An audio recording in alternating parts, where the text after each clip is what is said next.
Radio Tekkers is live once again. It's the Champions League Finals. Liverpool, Real Madrid. Let's go.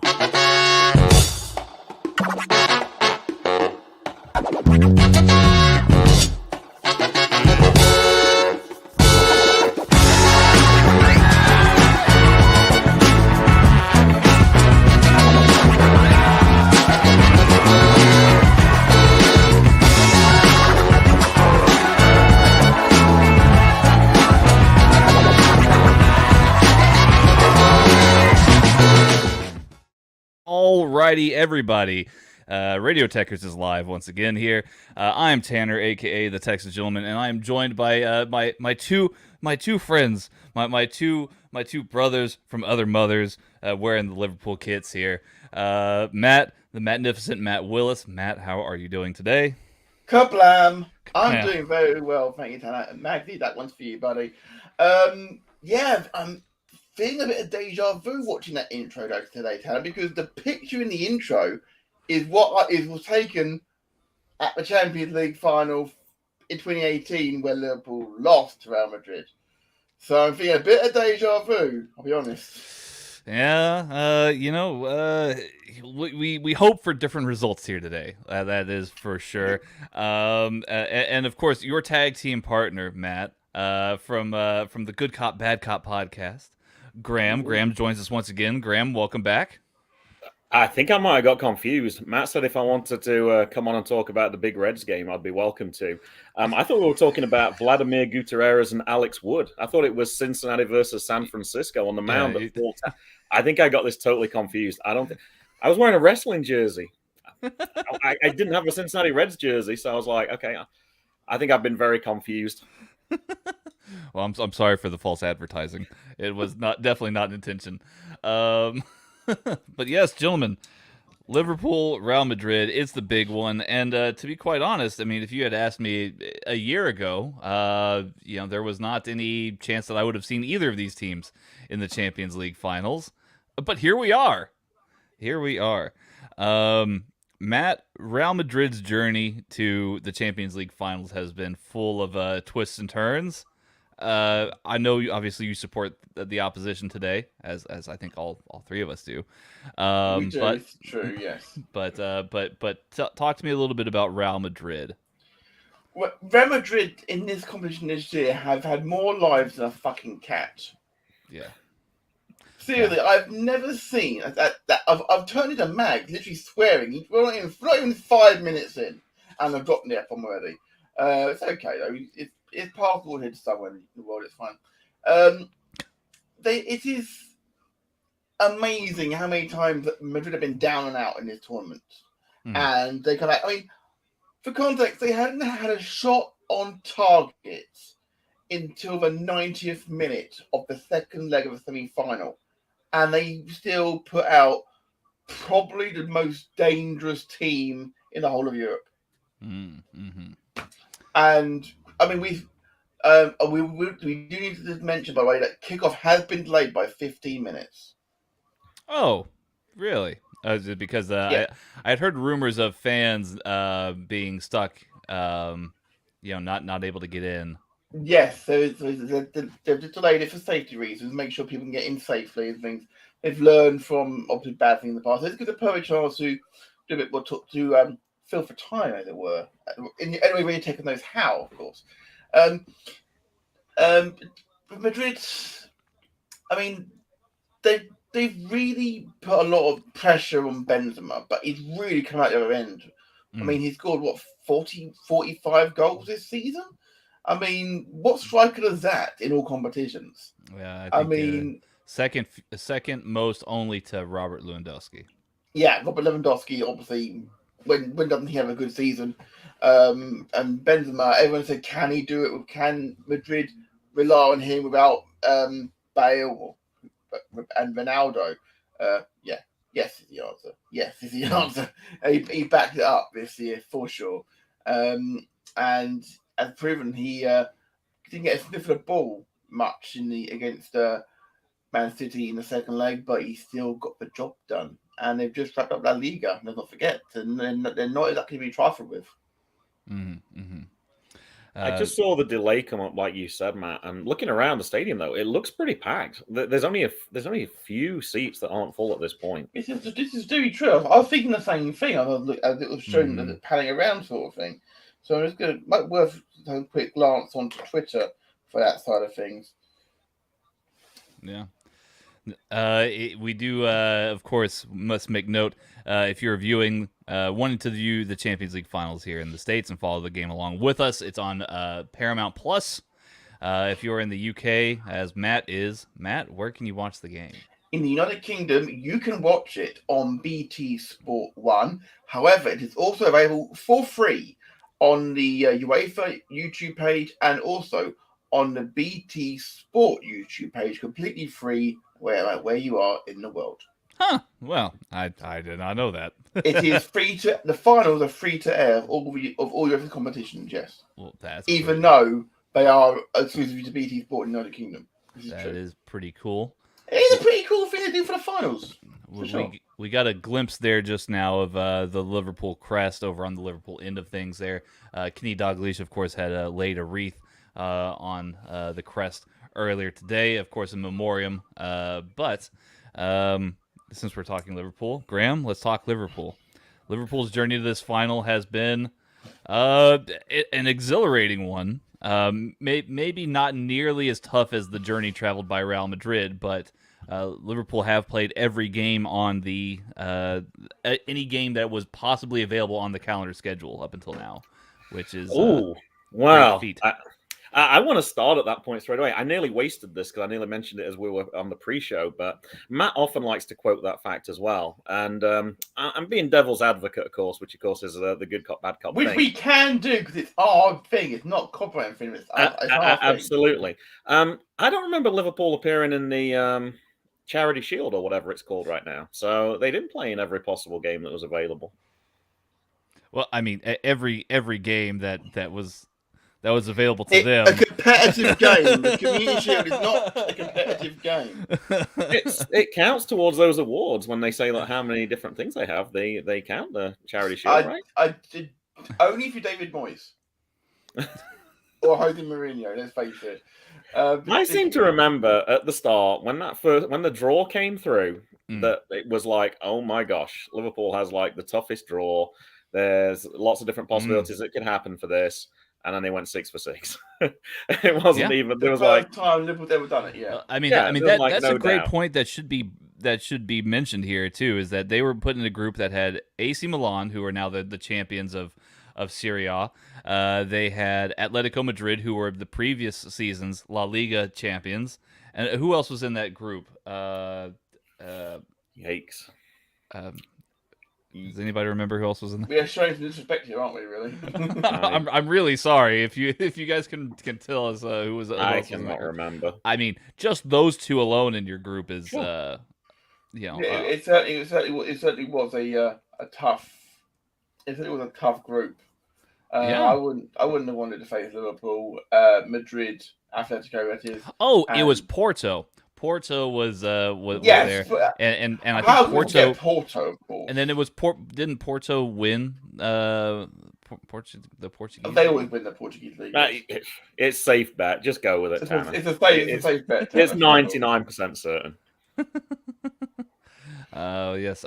Porto did win the league, so yeah, that's a tough group. That's a tough group stage.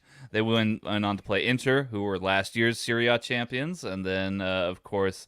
Benfica, who came runners up. I'm sorry, third place here in the Spanish, the Portuguese Liga, and then Villarreal, which was also a very tough game. So, yes, this is all very interesting here today. Indeed, let's not forget that Real Madrid were playing Inter Milan, Shakhtar Donetsk. They couldn't do now, of course, and obviously our thoughts with Ukraine, obviously. And of course, Sheriff, who actually won in the Bernabeu. Let's not forget.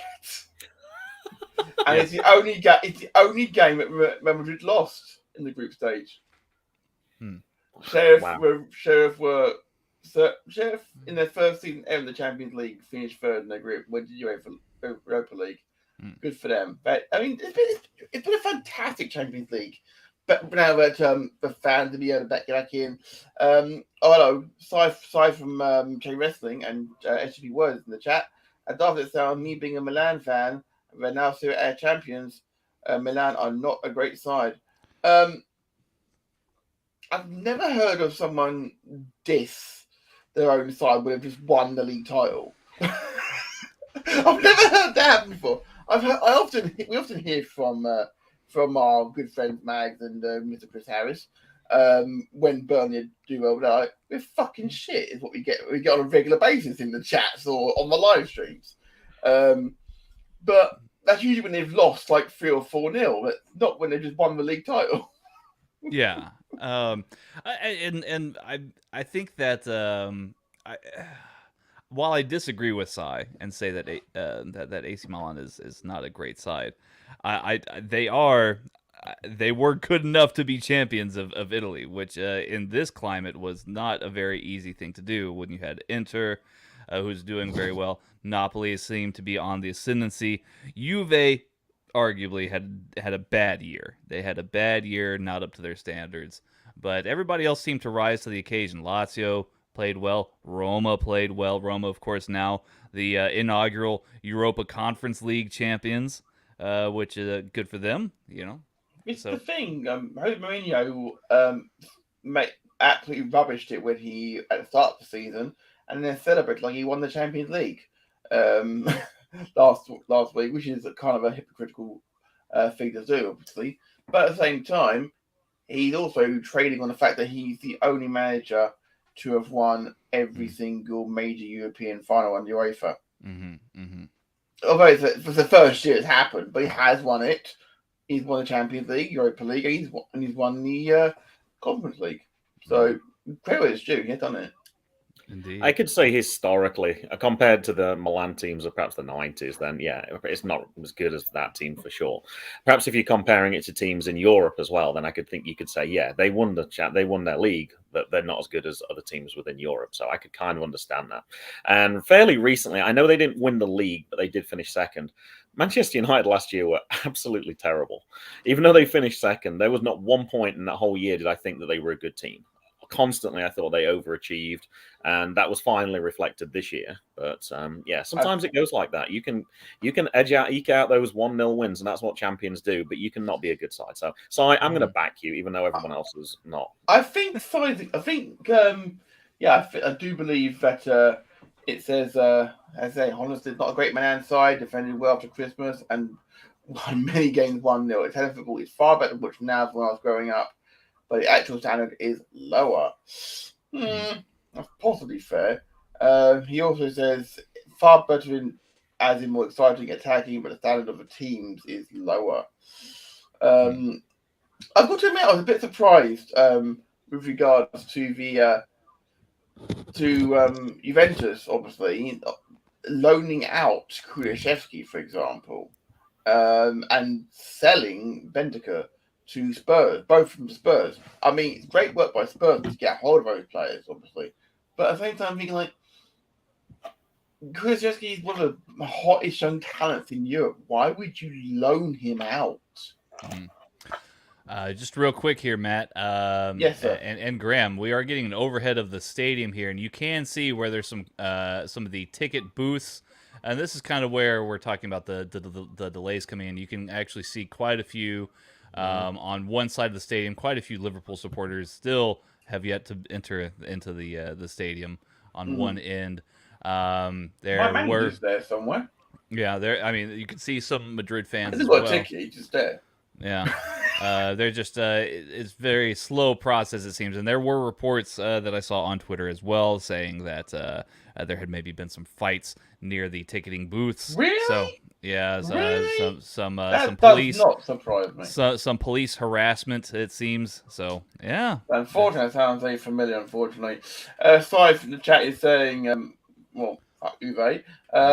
Our friend Chris Harris is saying, "Hey up, gents, nice warm-up game for tomorrow's game, Viz." Indeed, Chris is going to be at the playoff final tomorrow between Nottingham Forest and Huddersfield Town. You got to pronounce it Uddersfield. You can't pronounce it Huddersfield.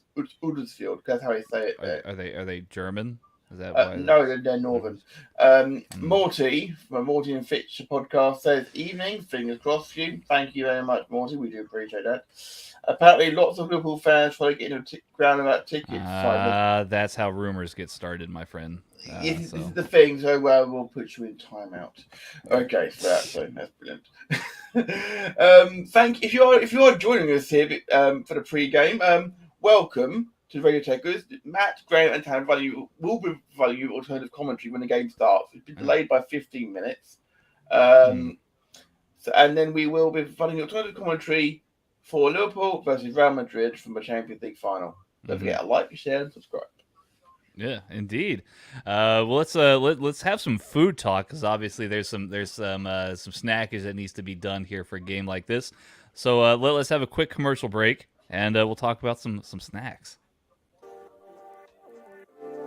This broadcast of Radio Tekkers is brought to you in part by our partners over at TripSurfer Vacations. Yes, summer is here again, and we know that you're ready for a much-needed vacation. TripSurfer Vacations has great all-inclusive packages for your next beach vacation and all the info that you need to know about your next trip. So whether you're headed to Cancun, Cozumel, Cabo, or the Caribbean, TripSurfer Vacations has you covered. We even have partnerships for American and European adventures as well. You'll enjoy fine dining, a drink in hand, toes in the sand, and some much-needed R&R. We know you're ready to go, so it's simple. Visit TripSurferVacations.com and let them know that Radio Tekkers sent you. Again, that's TripSurferVacations.com. Y'all have fun out there. Yes, TripSurferVacations.com. Visit them for all of your travel needs this summer. Some updates here. UEFA blaming late arrival of fans. If this is true, then UEFA, that's quite despicable from UEFA, whether they be fans of Madrid or Liverpool, for them to just blame a 15-minute delay on the fans. That's We've got a hot take here from Morty in the chat. Food talk with Graham. I'm out. Graham is known for posting some controversial food takes, but also some quite sensible food takes, Graham. I've got to admit, the one that was shared this morning about Cathedral City's cheese pizza, I had to mute because I was working and my phone gets buzzing every 30 seconds. So I had to mute that conversation. I don't know how deep that is now, but it looked tasty enough. That was Morty that posted that, and he posted mac and cheese as well. Yeah, I'm saying that you would weigh in on it like you always do. Sure. Yeah. I'm not entirely sure that they're good at making pizzas. They're good at making cheese. Not sure who made the base for them though. So what food taste you got for us then, Graham? Wow, I wouldn't want to disappoint Morty. So as soon as I thought this was the Cincinnati Reds game, I got some baseball food. I had some leftovers from last weekend. We were at a baseball tournament last week, which you can find out on JGB Sports Podcast. Got to get a little plug in there.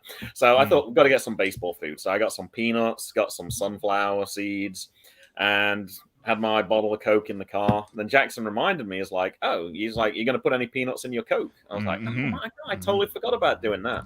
And then he actually asked, he's like, I wonder if it's good with sunflower seeds in. So I was like, I never even thought about that. So I did try that this morning, and it's okay. It's different. I'll probably do it again. So I have peanuts. I have sunflower seeds right now. Unfortunately, I'm out of my bottles of Coke, so I have other drinks right now, but that's it. I did say peanuts, yes. Salted peanuts, yes. It's a very Southern American thing. I heard it, and I was like, that sounds ridiculous. Wasn't it? I will need to try it, and it's something that I took on board, and a lot of people who I know in the South have mocked me for doing it, actually. So I don't know how big of a thing it is. Perhaps it was a thing a while ago, and now it's passé or something. I don't know. I like it personally. I've always thought it was the classy thing to do. It does have people turn their heads and kind of gawk, But I could go for some salted or like spicy peanuts, in a bottle of Coke, especially if it's the Mexican cola with all the real cane sugar and all that good stuff. I know that Graham's done some actual food test videos on the MGB Wrestling Podcast's YouTube page, guys. Do go check that out. I believe you've done crickets, cactus, and oh yeah, I'd forgotten about that one. Yeah, salted crickets. Is it gator you've done? Is it gator? Gator bites. Yeah, that was actually. I'm actually missing the AWA event today. It's actually 5 p.m. in Waldorf, Maryland. I was like, yep, not this week. Sorry, guys. I'll show up for the next one, but there was no way I was missing this game. No, absolutely not. There's a lot of very decent takes you've had on there. Watching cola with milk was interesting as well.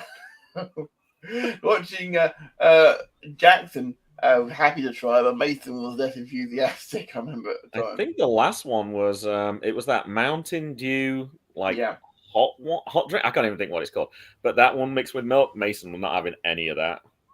And he's a guy who likes to mix his drinks. Like, you get him a cup at McDonald's, he's taking like a squirt of one, squirt of another, squirt of another. Like, he loves to mix his drinks together. But yeah, he was not having any of that. It seems like a cocktail when he's older. Morton in chat saying ostrich is nice. Do you have ostrich, Graham? I have not. I don't think so. Ostrich is meant to be, well, certainly much more sustainable than some birds. Because they don't need as much water, obviously, and it is quite tasty. It is quite tasty, to be fair. I've only had it once, but yeah, it tastes like chicken. I would imagine so, considering they're both birds. But you say that, Tanner, because as the players come out to re-warm up again, it's like they're heading towards the pitch. We have chicken, which is a white meat, but duck is a red meat. What? Duck is a red meat. Yeah. What? Duck is a red meat. How is duck a red meat?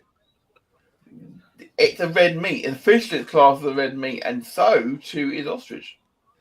Morty in the chat, he's got a couple of good ones here. Morty says people have cola with ice cream, which is horrific. So it's not a stretch away from milk. It's a Coke float. Yeah, it's a Coke float. Coke floats are great, Morty. All due respect. And then he calls me racist because I guess I equated all birds to be birds. Yes. I guess so. If that makes me. it was a little bit of an extreme take. Yeah. Yes, but I think it's still tasty though. It's still tasty. So if I can just do one last food take, so I can see the players are coming along the tunnel. I would definitely like to try an ostrich burger, but I'd want an ostrich egg on top of it. Like the egg on top of a burger, that just is money. That's just not done enough. An actual ostrich egg, that's my dream burger. I want to try now. I don't know if I will add to that take in a moment, Graham. Just so you know, it has been officially confirmed by UEFA. Kickoff will be 21:30 local time, which is exactly 22 minutes time. So they tagged on another 15 minutes. Yes, but it will be official. They are officially kicking off at 8:30 local time in the United Kingdom. 10:30. 10? No, 2 Cowboy time. Wow. So we have another 15 minutes delay. We have, yes. Oh, geez. Does the fourth official come out and wave the sign around for the crowd so they know how long they've got to wait until kickoff? There is a little bit of an update, and I will extend an apology to Sai, that there is footage going around of there are some Liverpool fans that do not have tickets, have attempted to climb the barriers to the Stade de France. So there's been tear gas employed by the police, and they're going to try and settle this before before the game kicks off. Is the hope. Indeed. You got Chris in the chat is saying Tanner not supposed to call them birds now, it's women. Yes. So I'm also sexist. So Yeah, that makes sense. Indeed. Just whack Crouch out. Yeah, Keep you young know, I'm in just the circle. just. Indeed. And Morty talking to me here. Matt, those chicken burgers were so good. I was tempted to like Clacton or a couple. Indeed, they did sound quite nice on the old Twitter when he was talking about his gourmet chicken burgers he was making. So on the other side of the Atlantic, though, you don't have a Chick-fil-A, do you? That's no, because we're classy. Is that what? Graham, can you chip in on this the Chick-fil-A debate? I'm not backing Matt on this. I don't don't personally. I tend not to go to Chick-fil-A. I think the food's good. If we need to stop somewhere with the kids, and the only place that's available Chick-fil-A, we'll go. It's not that the food's bad. I just don't particularly like their politics, so I tend to stay away from that. And of course, if you try and go on a Sunday, then you don't have any choice anyway because it's closed. So normally I would be going during the weekend. Sunday. Yeah, for religious reasons, they don't open on Sunday. So it's that kind of limits the opportunities I have to go there. As we have some extra time, then I did see one story on the BBC which sounded totally implausible, but multiple people were backing it up. If you're on a trip and you're going to see the Champions League final and it's in Paris, you obviously want to go see the sights while you're there. You want to get your picture against all the the Triomphe, Eiffel Tower, all that stuff.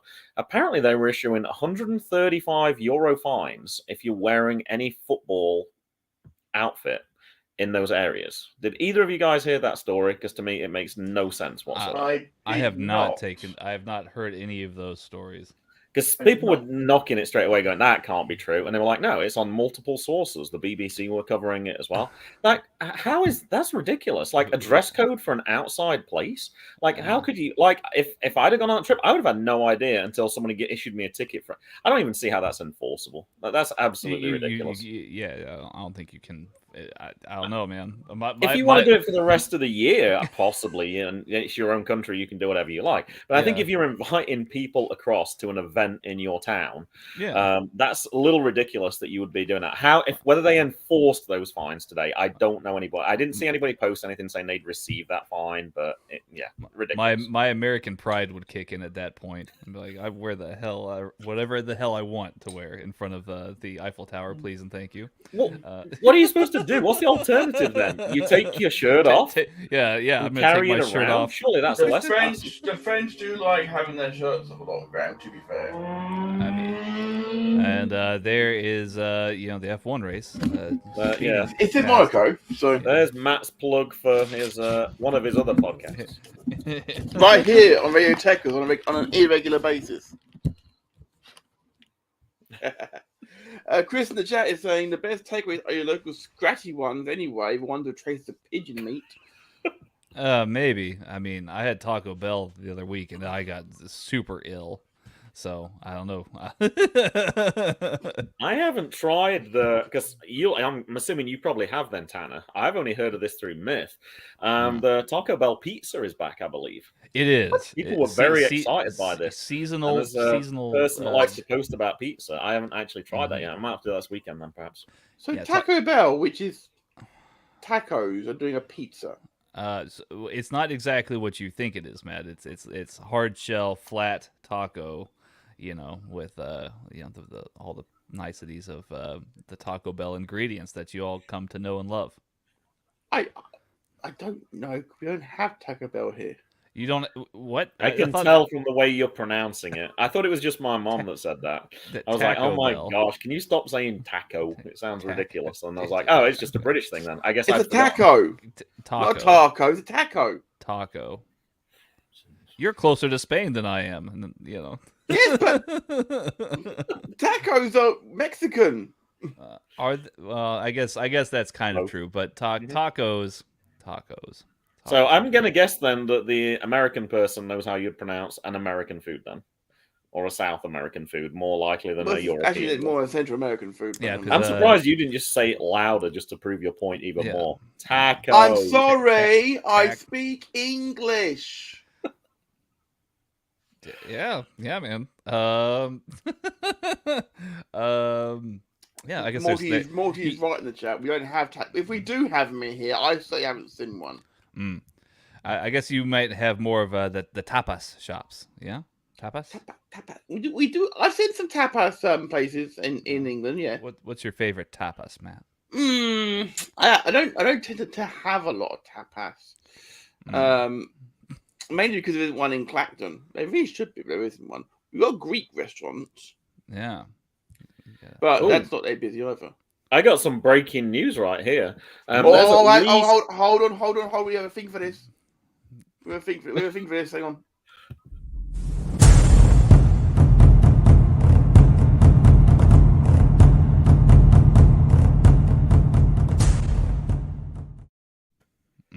If I'd have realized you were going to do that, I would have chosen some different words. I have some. I have an update for you. There are at least 20 Taco Bells in England. So when I clicked on it, it came up with 3, and then it said more. London, not surprisingly. Nottingham, Plymouth, Croydon, Brighton, Northampton, Newcastle, Liverpool. Okay. Yeah. People in Liverpool can celebrate with a Mexican pizza tonight. London again, Manchester, Woking, Eastbourne, Poole, Reading, Colchester, Leeds, Gloucester, York, Chatham, and Grays. Back up a little. There's one in Colchester? There is one in Colchester. Well, yeah. Matt, you're going to have to go and find it tonight. I'm going to have to ask you the name of the street. I'll tell you. And I just clicked on that for your benefit. It's on a place that's called Head Street, interestingly. Head Street? Really? 12 to 14 Head Street. Oh, yeah. There is one there. Yeah, there's definitely none in England. I remember that one. I don't remember seeing it there, but now I do remember seeing it. I've had a long day. You put it under that. Banging tapas place near Morty, apparently, called Casa de Mare. Not entirely sure what it is. Casa del Mar. Oh, gosh. Yeah, Casa del Mar. And he's going to claim that his taco pronunciation is right. I can't read either today, apparently. I believe that's with a C. Just leave the Spanish to me, Matt. I'll take care of this. Okay, yeehaw. Oh, Just on Twitter, apparently Liverpool fans have stormed the gate, climbed fences, and overwhelmed security. Hundreds trying to get in, tear gas used, etc. Bad organisation by UEFA contributing, apparently, but no issues with Madrid gates or sections, according to French press. The French don't like England in general. But it's not good at TX venues regardless. I hope everyone's okay. Yeah, apparently even Gary Lineker is finding it hard to get into the stadium. So, I mean, if that tells you anything, Gary Lineker was not given press credentials. he was just invited. Well, he quit BT. So that's the thing.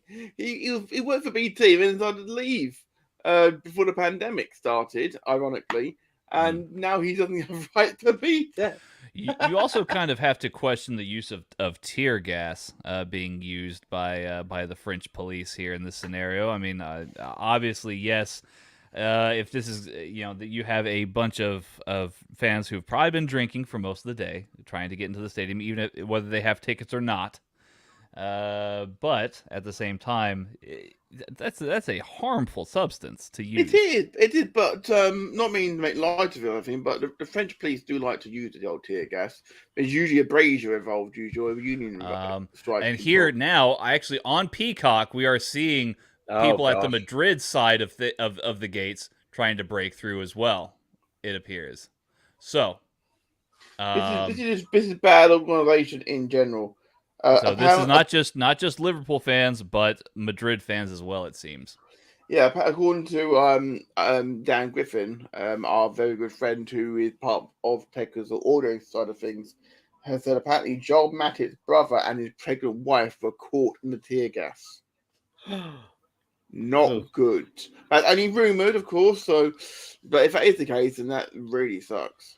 If this is true, Fabrizio Romano has actually confirmed it as well. Say again, Graham? There's no way this game's starting at 3:30 then, if that's true. It's like 10 minutes away. There's going to be another delay, I'm sure. Fabrizio Romano confirmed the story regarding Joel Matip's brother. Yeah, Morty saying British football fans letting us down abroad again. For fuck's sake. Sai saying issues with Madrid fans too. Bloody hell. That case, then it is just really bad organisation on both sides of things. Clearly. Yeah. Not hearing anything about it. Yeah, as what you're saying in the chat, embarrassing for everyone. I never understand why people have behaviours over a game of kickabout. We had this same discussion as we were watching the UEFA final last summer, Tanner, when we were unfortunately we were only hearing about it towards the end of the game about the issues that were happening outside the stadium, of course, and that's why England got to play Italy behind closed doors. Mm-hmm. And this is only going to make things worse because England, Scotland, Wales, and Ireland are trying to are the only people bidding for the Euros in 2028, 26, 28, 28, something like that. 28. Yeah, and we don't want something to upset a bid like that because of crowds are already enough trouble with it is. And just because we only bid doesn't mean we're going to get it if they keep acting like this. Here, stateside on Peacock, we actually have both Jamie Carragher and Thierry Henry actually ripping into UEFA's statement regarding the excuse of fans turning up late being the cause of the game delay. Carragher and Henry both mentioning Hillsborough and the weight that UEFA's words carry in reference to basically using the same excuses of the past to blame fans for turning up to the stadium and the issues that have caused. It looks like we're getting some movement here on the pitch. They've unraveling a flag. They've unraveled the flag, so it looks like they're going to kick off at 12:30 regardless. Whether or not they should, it's open to opinion. We will be bringing you the game obviously as it unfolds. With regards to the using the pass again, yes, that's a poor state of affairs. That is the case. Not good at all. I'd be ripping into them as well. I mean, we're not hearing in the UK. We're getting a view of one of looks like a rapper in the stadium. And we're getting a few people, all the famous faces who have rocked up and hugging and French kissing on each cheek of it. I think that's Zinedine Zidane is here. Yeah, Zinedine Zidane is present at the stadium. Matt, just out of interest, what makes you think this person's a rapper? Well, I assume because they had a hoodie over their head and big glasses on and a big chain on their neck. Okay. So I assumed, perhaps wrongly, but I assumed. Ronaldo has put a lot of weight on. Is that rapist? Oh, very good. Very good. We did just get a. Did you see the original Ronaldo? Yeah, Brazilian Ronaldo, who looks like he is about my sort of size now. So not so good. But it looks like they have unfurled things. I know that my manager actually is at the fan park. He didn't have a ticket. He just travelled to be at the fan park. Mm-hmm. So a lot of fans will be there without tickets to be in the fan park. I'm aware, but you don't want to be getting involved in that trouble at the stadium. I need him back at work in a week's time. We are given a shot here in the States again of fans. Liverpool on the Liverpool side of the concourse. It looks to be at least 100, if not more, Liverpool fans, maybe 200 Liverpool fans still waiting here to get in the inside UK. the we're not getting no pictures at all. I thought it looked 100 deep. And there's like 6 rows. There's a lot of people out there. That's going to take a long time. They're queued up outside the stadium, but no. In the UK, we're just getting the pictures from pitch side. We're not actually getting any of the pictures outside the stadium at all. More than Taco Bell for you, Matt. I can't believe the prices. I just looked how much it was if you wanted to order and then pick it up from the place. I didn't order like getting delivered or anything. A 1.5 liter bottle of Pepsi is £4.50. That's like about $6, Tanner. That's embarrassing. Ridiculous. That's terrible. If you want jalapenos, you have to pay an extra £1. was like, oh my gosh, that's like a staple. If I'm ordering a burrito, I would expect something like. There's like a list of extra things that you can pay for, and I'm like, staple. If I'm right here, Graham, I think that's if you want extras rather than just what is come with that particular item. It says a side of on the list, but So is the perception of Taco Bell that it's of much higher quality than it actually is? That's the only thing that I can presume. Well, let me ask you this about. I'm going to compare to something I know quite well, which is Subway.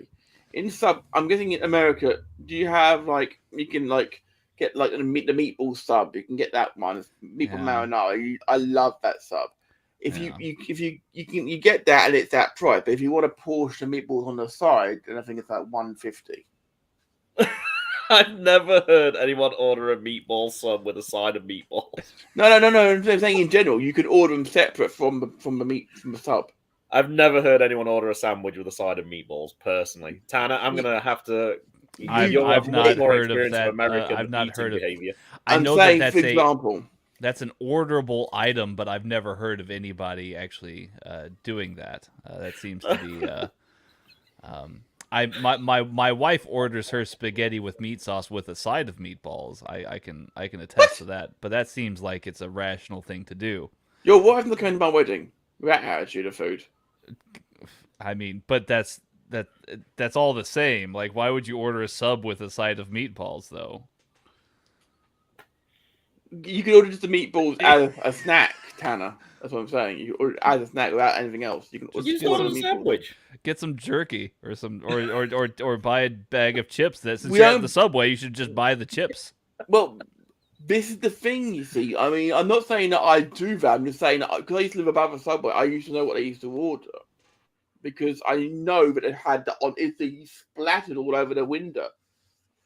I don't remember what's splattered all over the window. The meatballs? The advert. I'm for the so meatballs. Confused. Advert for the meatballs at the solo price. Yeah, like get your snack balls. Snack.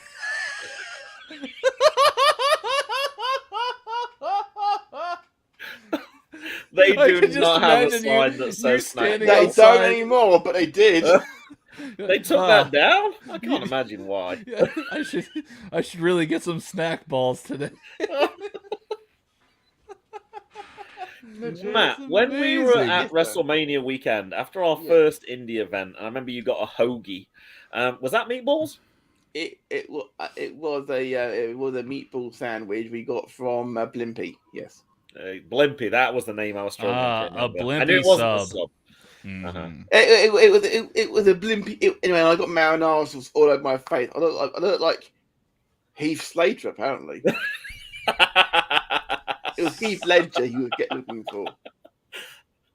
We're seeing here some sort of interpretive dance going on. It's a performance. I believe it's maybe Dua Lipa, if I'm not mistaken. I do like Dua Lipa. To be fair, she is quite the artist. She's quite big right now. Yes, if I'm not mistaken, I believe that's Dua Lipa. But yeah, she did a great song with Elton John. I could be completely wrong though. I know who's performing at the Champions League finals. Let me see. It certainly feels like a Champions League final with like this sort of like big fanfare and everything. It feels nice to be back to normal a bit, as it were. Well, this actually I'm sorry. It is Camila Bello. Camila Bello. Yeah, there you go. This is actually a poignant question to ask Graham, since you've I guess witnessed both experiences. I mean, as we all have. But you have the Champions League finals, which typically does a performance at the beginning of the broadcast, like this, right? And then you have the Super Bowl halftime show, which is done again at halftime. What is your preference here in all of this, Graham? Most of the time I watched the Super Bowl halftime shows actually when I was in England, ironically. I was a much bigger NFL fan when I was in England, and I used to curse it because I want to stay up and I wanted to stay and watch the whole game, and it's like, come on, get on with it. It's like 2 a.m. Well, I know Matt does it regularly for wrestling pay-per-views, but Yeah, since then I haven't really watched any Super Bowls. It's now I just can't be bothered. It's like I'll just watch the 10-minute highlights afterwards. Like I don't need to.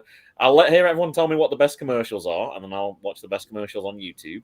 If the halftime show's good, I'll watch the halftime show on YouTube. And yeah, I'm not personally a big fan of the shows. I'm there for the sport. I'm not really there for people dancing and waving flags around. Personally, I'm sure Matt might be more interested in that.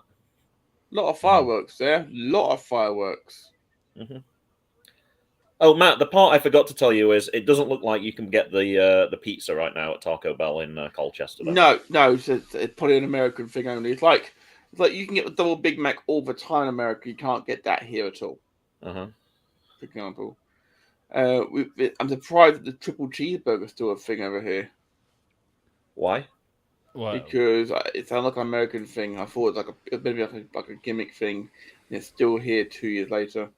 I mean, we're not all just gimmicks here in America. You know what I mean? No, but we tend to have those sort of things rock up at like a promotional thing and then bugger off again. You know, sort of thing like they've got the garlic and cheese share box, which they're basically like, you know, cheese and garlic. They're lovely nuggets. They're lovely, but not exactly something nice to have alongside your snack balls. You know. Absolutely. We're now getting some archive footage on the TV. It's worth pointing out that the last time Liverpool played Real Madrid in the Champions League in the European Cup final in Paris, Liverpool went on to win the cup that day. They also played Villarreal in the semi-finals. Oh, did not know that second part. Mm-hmm. I was only 6 years old at the time, so I don't really remember it very well. I wasn't born. I know you weren't. I wasn't even born. So yeah, but Liverpool haven't won in 6 attempts. Have only won last 5 attempts against Real Madrid. Real Madrid are unbeaten in the last 5 games they played against Liverpool. I did see one stat come up on Paramount as well. Courtois has only lost 1 game in 10 when he's faced Liverpool. True, but he hasn't faced Diaz before, so. But we have the players in the tunnel, though, gentlemen. Oh, this is quite a moment. Look, you've got Ian Rush carrying the trophy. You have Mohamed Salah in a state of. It looks like he's just trying to get through the moment. You know, he's very much meditating here, it seems. Whereas Sadio Mane is almost in the exact opposite kind of mood here. He's kind of prowling the entranceway. Indeed, it's worth pointing out, Tyler. We should go through the highlights in a moment, but it's worth pointing out that in German media, it has been announced this afternoon that it is a done deal that Mane will be a Bayern Munich player at the end of today's game. Oh, I heard rumor. I had according heard to the German rumors. Media. Well, I had heard the rumor from L'Equipe, but that's about it. Not for the price they were saying they cheap, right? Not for 30 million. Put a zero on you, maybe. Yeah, but let's get Figo through and his Ian lineups, Rush. shall we? 300 million? Well, he's not going to 30, is he? 30 million. I'd heard 25 million, so. Luis Figo and Ian Rush have presented the trophy here at the Stade de France. Let's get into the lineup, gentlemen. Alisson in goal for Liverpool alongside Trent Alexander-Arnold. Ibrahima Konate, who grew up not too far away from this stadium, starts alongside Virgil van Dijk. Andrew Robertson outside at the left back position. Fabinho, Henderson, and Thiago Alcantara start in the midfield. Henderson, obviously the captain here today. Luis Diaz, Sadio Mane, and Mo Salah start in the attack for Liverpool. For Real Madrid, Thibaut Courtois, Carvajal, Militao, Alaba, and Mendy form the defense. Modric, Casemiro, and Cruz start in the midfield. And Valverde, Benzema, and Vinicius Jr. start in the attack for Real Madrid. Benzema, of course, the captain for Madrid. Gentlemen, the time is now. What are we seeing here? What are we predicting for this game here? Not just score lines, but what do we just predict to see here today? Tight game. I'm also expecting to see goals. I'm expecting it to be a 7-goal game. A 7-goal game. Yes. Interesting. I also would like to point out, not sure it's come through on your feed yet, gentlemen, or not. The Champions League fit theme was blaring out, and it was being universally booed by the stadium. I'm sure it is. I haven't heard it booed like that before.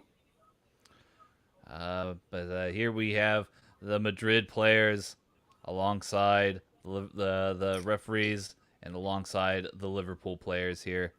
Graham, any predictions, any thoughts here before we get to this kickoff today? You would think with the previous games that Real Madrid have played that they could give up. It should be a game with goals, but I think the opposite, Matt. I think this is going to be a tight game. I think this is going to be close. I would not be surprised if this went to extra time. I would not be surprised if this went to penalties. When you said 7 goals, what kind of breakout are you thinking? You thinking 7-0? Are you thinking 4-3? I'm thinking 4-3 is way more likely. I think that both these strike forces are both extremely dangerous. Sure. One event is certainly stronger than the other, I feel. Courtois may not have lost in 10 trials against Liverpool, but he hasn't faced this Liverpool before. Sure. It's a much changed side than it was 4 years ago. Salah hasn't got to worry about being destroyed by a rogue Spaniard. He should be in fucking prison. You should be in fucking prison, should Sergio Ramos. It's absolute travesty. I mean, he's probably at the game today, Matt. So, I mean, let's let's not give him. I'd like to point out Gareth Bale is among the substitutes today. And his so is Eden Hazard, the forgotten man of Real Madrid. Eden Hazard, isn't he 35 now? Something like that, isn't he? He's not that old. I think he's he's probably in his 30s. Well, if he's not 35, I do apologize. But I thought he was younger than me. But 31. I massively apologize. Same age, I suppose. Then I'm in much better shape. Well, would you feel you see the video? We are getting a nice panning shot here in the stadium as everyone, well, not actually, Liverpool take the knee, Real Madrid do not. Here, I get rid of Paul. As we mentioned, we support the anti-racism message in general. There is no room for racism in any walk of life, including football. I have now paused, gentlemen. We are underway. So when you are ready, just let me know to unpause. I think I'm the last one, so I'll let you know. Matt, if it is high scoring, I could easily see that could happen, but I could easily see it being a tight game as well. Likewise. I think it'll be close. I think we both agree on that. I want goals. I'm not expecting them, though. Yep. This is a very tense moment here. Both teams lined up on the pitch. The referee is about to begin. Benzema waving to some people in the crowd. Oh, it's getting close now. I can see the ball on the center circle. Yeah, the Liverpool players have taken the knee. They have gotten up. And it looks like Jordan Henderson's about to kick off the game for us here. Oh, shoot. My players just went down on the knee. Oh, no, they got back up again. Okay, I was like, oh, my gosh, am I like a minute behind? I have kickoff here. You do? I have kickoff. You paused? That's it. Go. All right. It was still 6 seconds. I thought I'd lost time on you guys. Liverpool with a high press early on here. High press. And it looks like Valverde is on the ground almost immediately. Matt, did you have any bets on for this game? Nope. I thought about it, but I thought it's too big a game to put money on. Okay. I was seeing some people were saying offering special, first time bettors with certain companies offering 70-1 Liverpool win, but you get there is free bet. Liverpool cut out the passing here. Thiago to Sadio Mane. It gets snuffed out there. It looks like it went to Modric. What's the time on your clock, Tanner? Yeah. 54 seconds. How are you 10 ahead of me? You're 6 seconds. You never paused it then. You're 6 seconds ahead of me. I paused it. Now pause it a minute. Okay, I'm paused. Goodness. What are you All right. paused on? I'm paused on 105. 105? Okay. Now the clock's gone away, typically. 105, go. Yeah. Are you good, Matt? Yeah. I'm good. So I'm on 113, 14, 15, 16. Sound good? Yeah. Carvajal Yep. being pressured well there by Mane, and Thiago wins the free kick. Thiago, of course, well acquainted with Real Madrid, of course, with his time at Barcelona.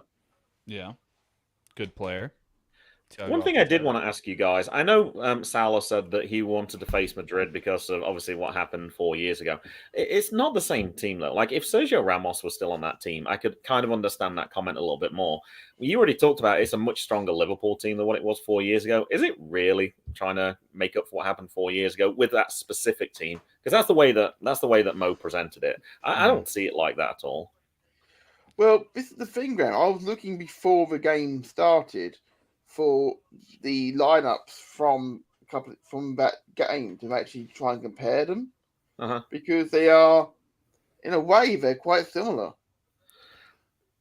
I'm sure but wasn't the main issue though really the incident with Sergio Ramos and Mo Salah though? That was really the contentious point from that final. What timestamp do you gentlemen have? 2:28, 9:30. Wow, I'm way ahead of y'all. My Paramount had flashed up and then gone away, and now I'm 20 seconds ahead of y'all. Tanner doesn't know the difference between pause and fast forward, Matt. It won't. Won't let me pause, and then it flashed up and reloaded, and then it was 20 seconds ahead. Right. If you can pause, it'd be great, Tanner. Tell us what time you're paused on, Tanner, and then we can tell you when to start again. I can't pause. It won't let me pause. I'm at 3:20 right now. Yeah, you're 18 seconds ahead of me. I can go to that time, but then they're going to be way behind me. I think I can find a solution. While they're doing that, into the chat we go. We have EPW show. Hey, everyone listening over on Twitch. Welcome. Always a pleasure to have you along, guys. How's it going, Conrad? Hope you're doing well, man. We do love you, Conrad. It's all good, buddy. As obviously with the later kickoff, we will have a later finish, of course. Liverpool 0, Real Madrid 0. The thing that's most disappointing about the late kickoff is I don't think you're recording with Ori today, are you, Tanner? I don't think I'm recording with who? Ori. Oh yeah, no. We've taken a bit of a pause there on the Change in Attitude show. Yeah, so it's always amusing to keep her waiting just for soccer. Yes. Okay, so I'm gonna see if I can pause this. I can't even pause it on PC. Oh, well, this is interesting. Let's see. All right, let me see if I can try fast forwarding. I don't think that's going to work either. I'll stick with Graham's time for the moment anyway. EPW Conrad says things are good. Squad had to come to port. We're very happy to have you along, guys. They had that long. Matt, do you have the link to the game that you could send to Graham? That maybe it's got a bit of a faster feed. Here as Madrid are on the box. I tried to find the YouTube link that you talked about, Matt. I can't find it. I went onto UEFA's homepage. There's nothing there because I was wondering if that would be a little quicker because I thought that might help. Because I know see what I can do for you, Graham. I wonder if it's a VPN issue as well. You know, maybe they've blocked it out, except if you're in Europe. That would be a crappy deal. Could be. I actually have my VPN on, but it's just in America. I'm not sure if I can switch it to the UK or not. I'm not sure how good my Norton VPN is, to be honest. Okay, I'm trying to go back a little bit here. I'm still at about 5 minutes, 45, 46, 47. Yeah, I'm at 5 minutes 40 now.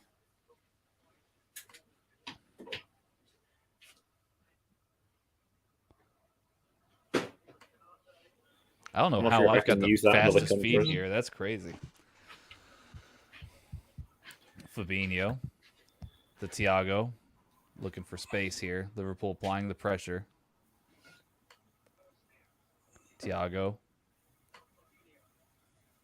Henderson. Konate.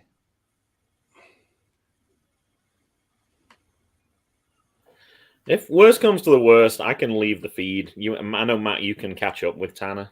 I'm gonna say I managed to fill an hour with you guys on the pre-show anyway. So. I'll send you a YouTube link, Graham, directly for you. Oh, okay. All right. Where are you sending it? I send it to your Twitter. Oh, okay. Thank you. We appreciate y'all bearing with getting all the technicals down here, because it's not easy getting 3 feeds to sync up in 3 different time zones for sure. It is for a change as well, because Graham obviously is watching obviously on the East Coast. Mm-hmm. Salah to Trent. Trent trying to find Salah again. Oh yeah, I'm much further ahead now.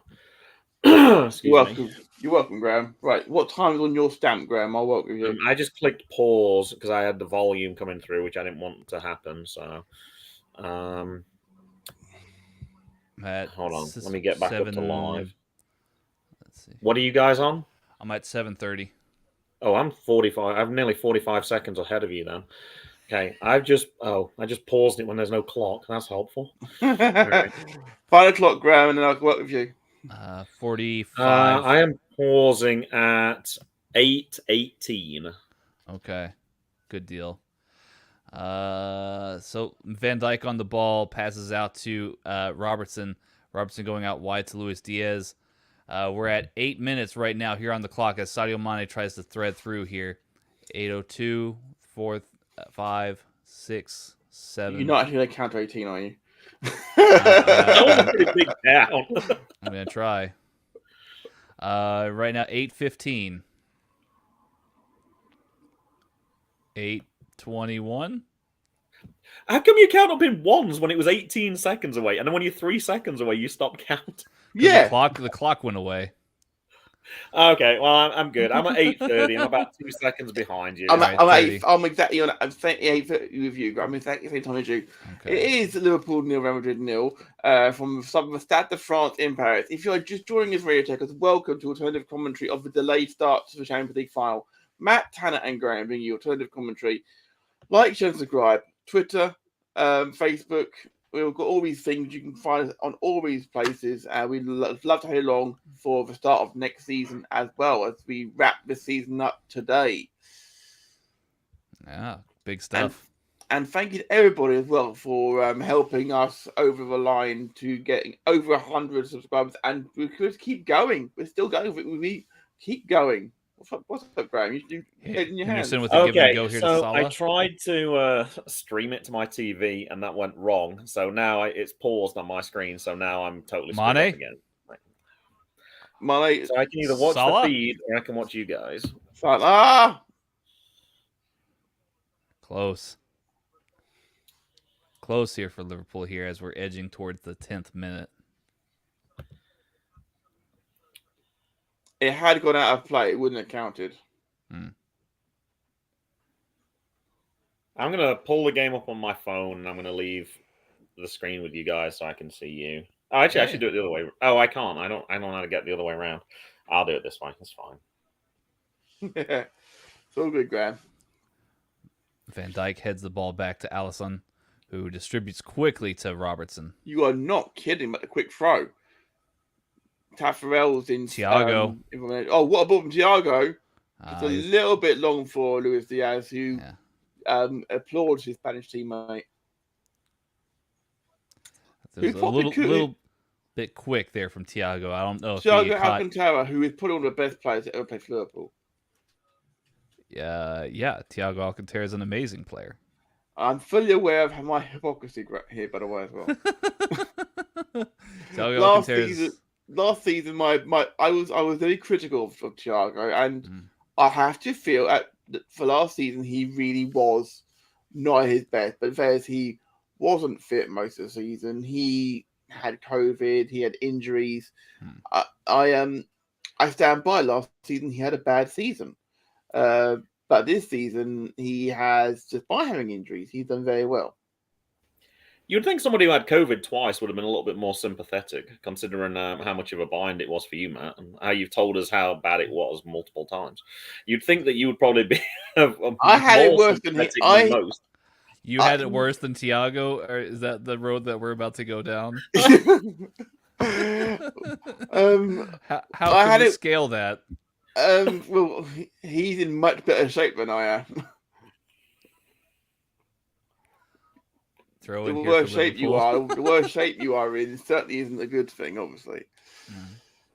Robertson. Fabinho. Oh, okay. Fabinho, by the way, actually signed for Liverpool 4 years ago today. Yeah, he's an amazing player. Yeah, he signed almost immediately after the first Champions League final that Liverpool played against Madrid of 20. Well, I shouldn't say the first. The Madrid Against the League last final. one we played them. Yeah, the last time in 2018. Real Can you Madrid give me a have timestamp, gents? 21, 15, 16, Yep. 17. 12, 15, not 21. Don't. You know what I meant. No, those are different numbers. You did know what I meant, though. Okay, I've paused at 13:03. Can you let me know when you get there, please? Absolutely, Graham. Yes, sir. Fabinho on the ball, distributes to Konate. Konate to Van Dijk. And again, this Liverpool team just trying to build a momentum. Madrid has had a few chances or a few times where they've gained possession here, but they always seem to get snuffed out here.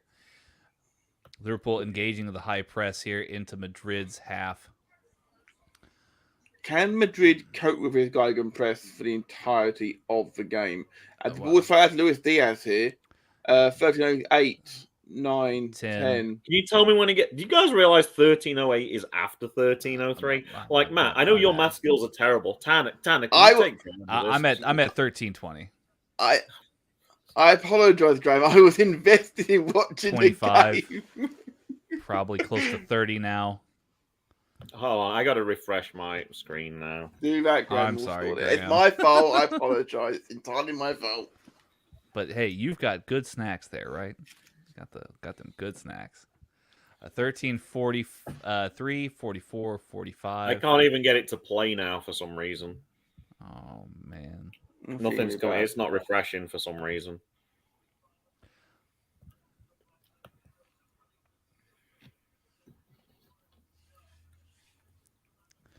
Madrid on the attack now. Vinicius up against Konate. Konate snuffs him out. Who is an absolute beast and dispossesses. And now Martin's on the right wing ahead of Alexander-Arnold. And Liverpool win the throw. Huddersfield, great bit of tackling by Konate, and then his dribbling, fantastic. And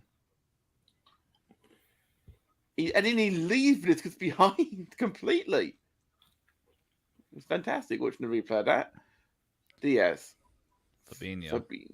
Back to... to increase your chances of remembering, I've stopped it at 15:15, okay? All right. Focus on the number 15, and then when it gets to that, let me know.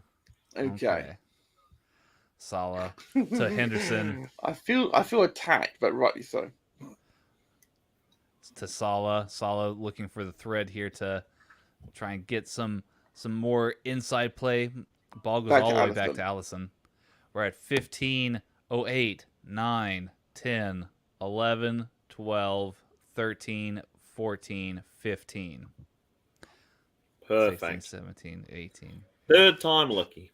There you go. So good. Robertson.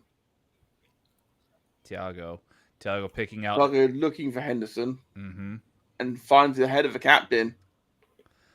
Alexander-Arnold. Is that Alexander-Arnold? It's what a save by Courtois at the near post. Salah did not have all of that, but that's still very close chance.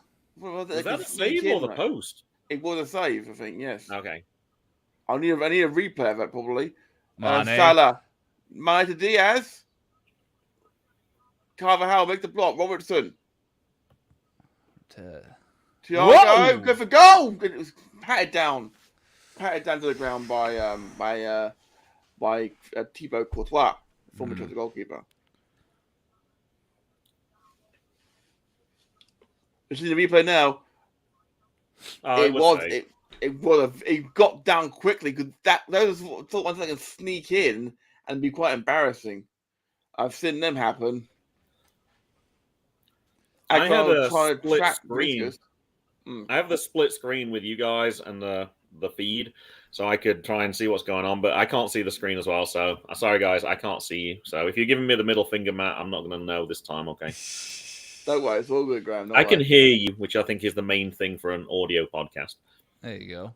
Diaz Kicks it out here. Thiago. Robertson come inside a bit. Mm-hmm. Now Henderson back to Robertson again. That might Mane. be. Oh, Salah! Good and patted down again by Courtois, but Liverpool getting them chances. Liverpool looking to crowd out the inside of the midfield, which I feels like a very strategic move there. I've noticed something as well. As soon as Alexander-Arnold bombs forward, as he's prone to do, Canate is almost coming across to the right back spot straight away to cover Vinicius, which is clearly something that has been targeted by Klopp. Yeah, I mean, well, you see everybody shifting over to the right. Robertson cutting inside more as well. And now here come a bit of a break here. Real Madrid can't find their target, and Alexander pats it away not pats it, but just taps it away to Robertson. And now with Fabinho. Yeah, Fabinho keeps it running. Gives it off to Salah. Salah now finds Henderson. Sadio Mane on the ball now. Back to Fabinho. Madrid don't seem to be too worried about the height, about pressing at this moment. But then again, we're not even halfway through the first half. Yeah, I mean they're keeping a solid shape. This more seems to be about Liverpool trying to find the way in. What a lovely little chip across to Mane, who is pushed wide. Gives it off to Salah. Finds Trent. Trent finds Henderson. To Mane. Salah. Oh, Alexander-Arnold puts it into the Seine.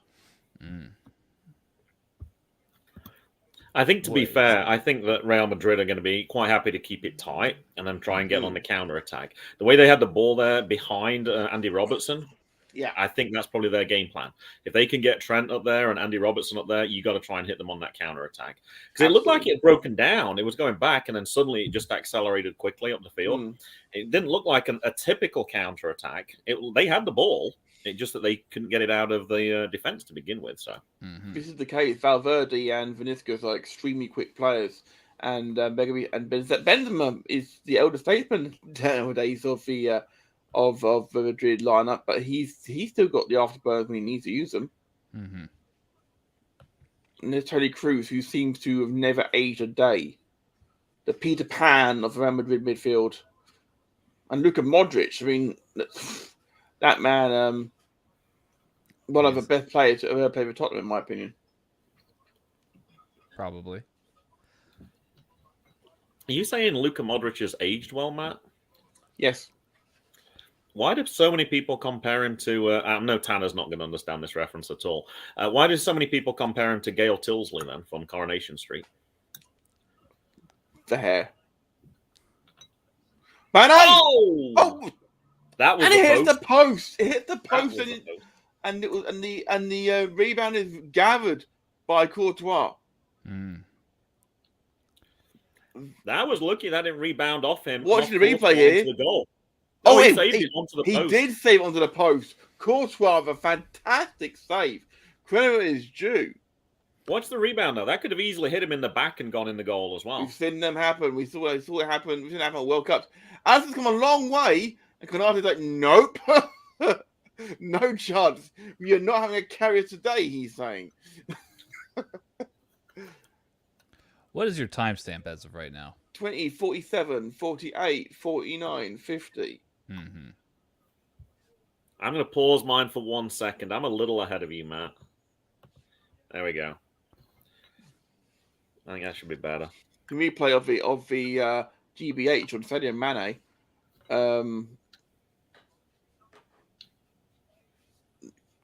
Meniscus with a I'll be certainly right a haircut, back, guys. certainly a haircut he has. Madrid have the free kick and knock it between themselves at the back. As Tanner steps away for a moment.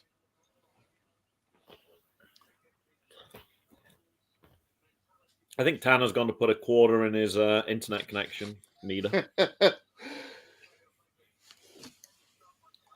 Wouldn't be the first time. Perhaps he's gone to get the manual for how to pause a video. It gives you the list of all the symbols. It's very possible. It's very possible. Robertson brings it out the sky and plays it along the line for Diaz, Nice ball. who starts to run at the Madrid defence and tries to thread the ball through the Mane and ends up slamming it into the legs, I believe, of Militao. Good hustle. Very good hustle from the Liverpool front line, forcing it back to Alaba, who was a fantastic free signing for Madrid. You've got to say, Graham. I mean, David Alaba, obviously a well-travelled player, but to get him on a free transfer and he's in the Champions League final again, he's got potential to win another Champions League. Mm-hmm. That's a good question. Who's been of the players on this pitch who are new to the teams this year? Who's been the best? Who's been the best signing? Canate. Thiago's not new this season. I mean, Luis. Oh, sorry. Diaz, I thought you meant since the last time they played each No, other. no. This season, who's been the person that made their teams better in this season? Luis Diaz is better than Canate this year for Liverpool. He's made a much bigger impression. I think that's universally accepted. Then I would agree with that on the Liverpool side of things, definitely. Yeah, I think the only person who's really been a new signing for Madrid really has been Alaba, really. Mm-hmm. And he's had a very good season, clearly, because they won the league by 13 points. Don't forget. Well, all the players, I mean, on Madrid's side of things here have been there longer than David Alaba. So, I mean, you really only have the opportunity to shout out David Alaba here in this scenario as far as new players for them that are starting right now. Yeah, you've also got Canate and Luis Diaz, the new players for Liverpool who are playing. As far as Mane through the middle seems to be they just think, it's just a little bit too long there for Thiago. That was nearly intercepted. The hustle from the Liverpool midfield is very, very real here. Benzema tries to set things going.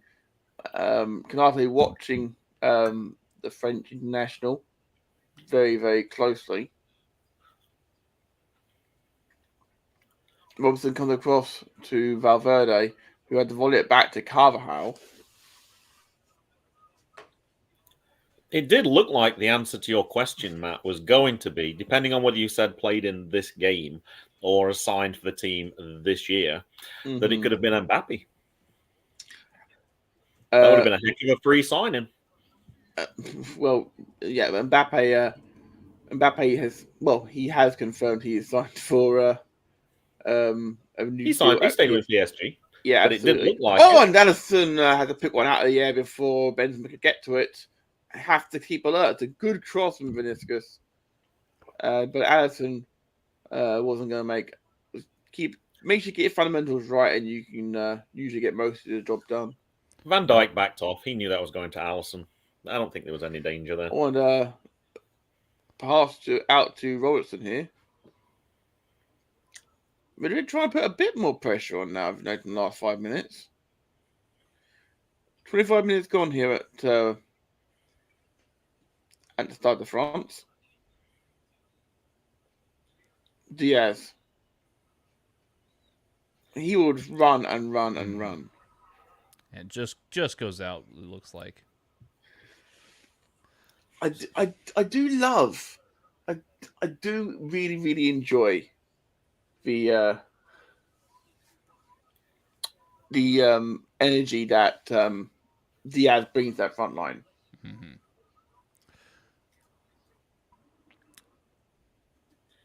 I thought if Diaz had let that gone out, I thought that was Liverpool ball in the corner. I thought the Real Madrid player had the last touch.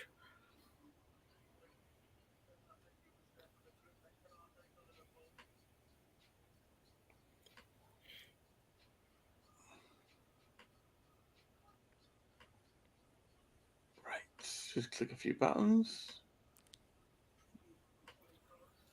Real Madrid just playing out from the back. They're being patient. Like, they're not trying to rush it forward.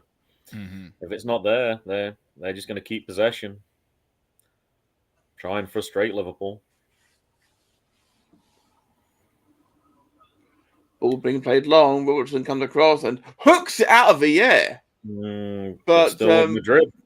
Valverde still keeps possession, as you say, Graham. Mm-hmm. I think they've targeted Robertson as a weakness. But They've kind of held that ball up and then played that long ball, and he's been out of position already a couple of times. Thing is, though, if Robertson is out of position, the Dutch man mountain that is Virgil van Dijk comes across to cover it, so it's not. It could be a lot worse. Van Dijk was not getting to that ball. That was Robertson's, but he was stretching, and you only need one mistake if they get that chance. Once they get one goal, they're going to try and shut up shop. Yeah, so they've got to be very careful with this. Same for both sides, of course. Mm-hmm. Well, Liverpool. I don't think Liverpool shut up shop. I don't think that's their style. I still think they will play for goals. They won't be as aggressive. They won't put such pressers on, but I don't think they would park the bus or anything. Indeed, the ball chipped across to Robertson, who wide to Diaz. Back to the Scottish captain. Thiago. Fabinho. Goes for goal, and it's always rising behind for a goal kick. Nice field goal. I think he's saying that was deflected. He may have a shout here. Nah, that didn't hit him. It was curving before it got to him.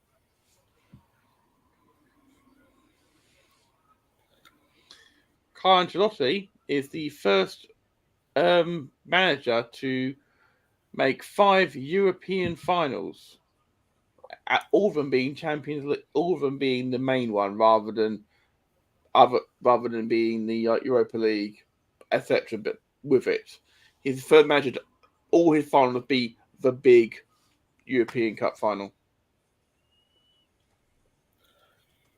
He's only ever made European Cup finals. He's never made a Europa League final. Which amazed me. I didn't think that was the case. Did you say the first manager to make 5? He's won the league title in France, Spain, Germany, Italy, and England. So only once as well. Only once in each country as well. Ironically. So you're talking about winning the league, not appearing in the European Cup. This is also his 5th European Cup final.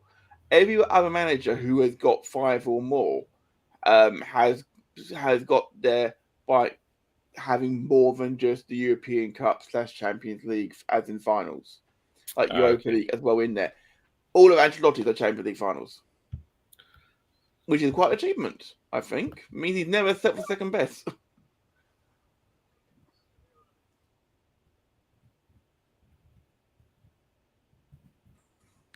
Yeah, my Paramount keeps resetting here. I'm almost at 30 minutes here. Yeah, we are. I'm going to send Tanner that link. I have done that. Oh, okay. The YouTube link's working well. It hasn't worked for me yet, unfortunately. I'm at 30 minutes and 5. For whatever reason, my VPN. I said 30 minutes and 5 works great for me. Okay. 30 minutes and 10, 11, 12, 13. So we're all synced up again. Lovely. Good. Madrid on the counterattack here. Mm-hmm. Valverde really is a talented player. Yeah, he seamlessly is able to move back and forth between attack and midfield pretty effectively. But I'm happy about that. We don't want a one-sided sort of affair, do we? We want a decent. Mm-hmm. We wanted to beat the best at the best. I mean, anyone could have a Man United Millwall game where you go and smash a team 3-4, 5-0, but you want to actually say you've worked hard for it. Fabinho ran right through Casemiro. Casemiro just got flattened by the truck that is Fabinho.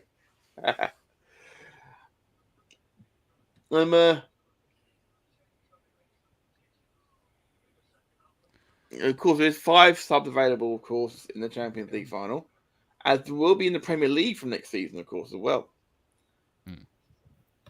I had to look up because I know Real Madrid won a lot of European titles in like the 50s.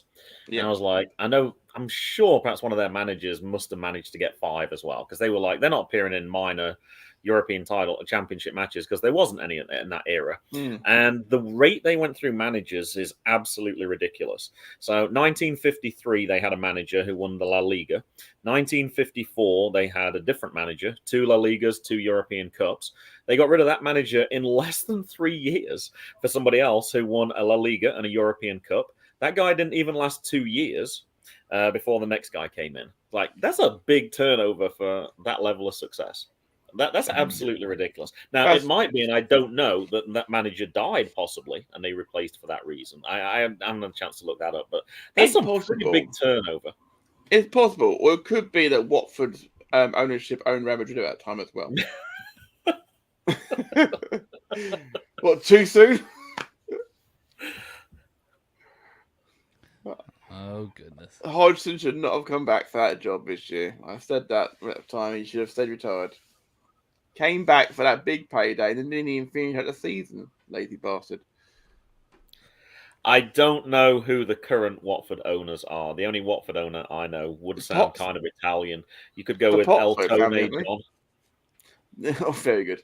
I believe Elton John, I believe, actually was threatening to quit his honorary president's role over something at one point.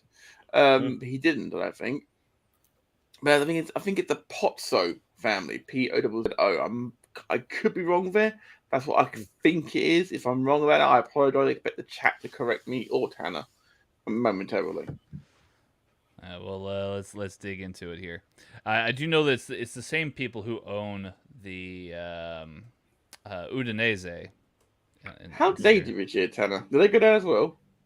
How are Udinese? Did they go down this year today? Did they go down this year today? Did they go down this year? Did they? Did they? Yeah. Udinese. Go on, Canate. Run at them. They did not. They finished mid-table. If it was Joe Matt, Canate down in the box. Ooh. Salah's had a straight at Courtois, but it was well built up there. And Trent showing that right foot can cross with their left peg. It's a good header by Salah, but it's straight at Courtois. Yes, Gino Pozzo is the owner of Watford. The press is for Mane on Courtois. You have to hurry his clearance out. And Canate is literally standing behind Vinicius, so he can't run away with the ball. So far, the stats have popped up here. Wow. Total attempts to Liverpool, 8. On target, 5. Real Madrid, not a single one yet on target or in general. But as we know, they have more than capable of scoring with the first chance they get. So, reminiscent of a previous match, possibly, when they didn't have a shot for the first 89 minutes or whatever it was. Indeed, it was the 90th minute, their first shot on target. Mm-hmm. So it's worth it keeping that in mind. The thing is, I was nervous before the Champions League final 4 years ago. And the following year, I watched the Champions League final with Chris. And it didn't feel like a Champions League final. It felt like a very odd game. Liverpool versus Tottenham. It felt very odd. I think there was if I'm not mistaken, there was about a 2-week break between when Tottenham and Liverpool were playing corner Real Madrid. Henderson cleared, I think. Yeah, Henderson had to get rid of it because Canate was dummy. The short corner taken. Mm-hmm. Liverpool deflect. And Thiago headed back, and Becker kicks it downfield looking for Diaz. And he finds it and controls it. And then is swarmed around by 3 Real Madrid players straight away. But illegally, I think. I think they called it back for a foul. Assaulted was Luis Diaz there. You were saying, sorry. Who? One of you was talking. I interrupted you, so I'm so sorry. I do that a lot. I don't remember. Foul called back on Madrid there. Yeah, so it's going to be taken by Robertson. We're talking about the 2-week gap that Tottenham had. There's about a 2-week gap between where Liverpool and Spurs played in the Premier League and when they played in the Champions League. So both teams not quick off the mark as far as Henderson loaded deep. sharpness. Diaz.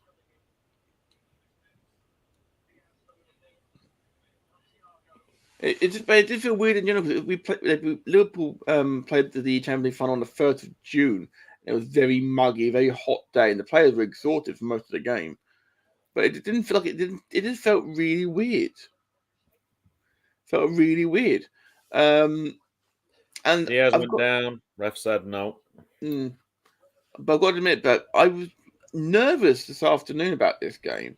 But as the day's gone on, I've been feeling less nervous because, win or lose, Liverpool have still picked up 2 trophies this season. Mm-hmm. Mm-hmm.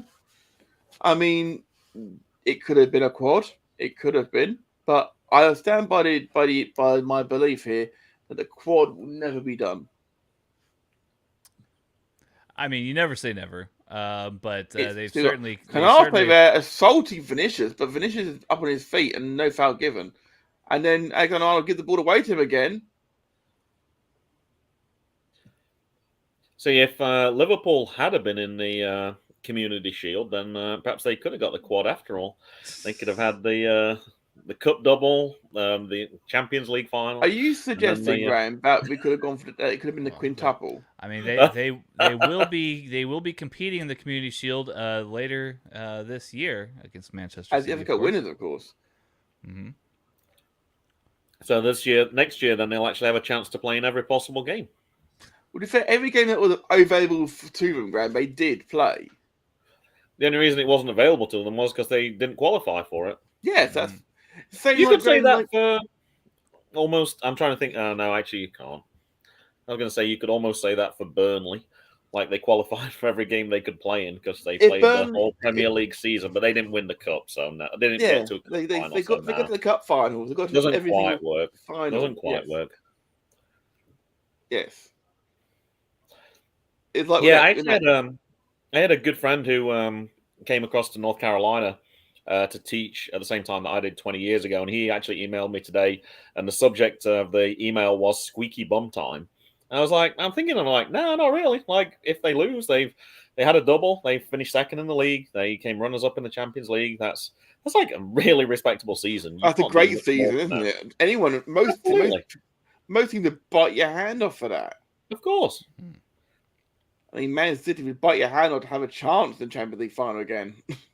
Face it. The amount of people that I have seen on compilation videos that were Man City fans that were celebrating, like, we're going to be in Paris, and then didn't happen, of course. Mane, yeah. Oof. Just a little wide there. Corner has been given. Militao kind of celebrating the fact that he was able to snuff it out so quickly. Van Dijk and Canada come forward. Robertson on the corner. This will be interesting. The first rule of radio Tekkers, beat the first man. Konate's a real threat in the box. We'll see. Yes, he's extremely powerful in the air. With the Henderson! Ooh! Couldn't tell from the initial angle where it was going. It wasn't as close as it looked, but it just clipped the steward in the stand. But it was just staying hit, which was no mean feat, of course.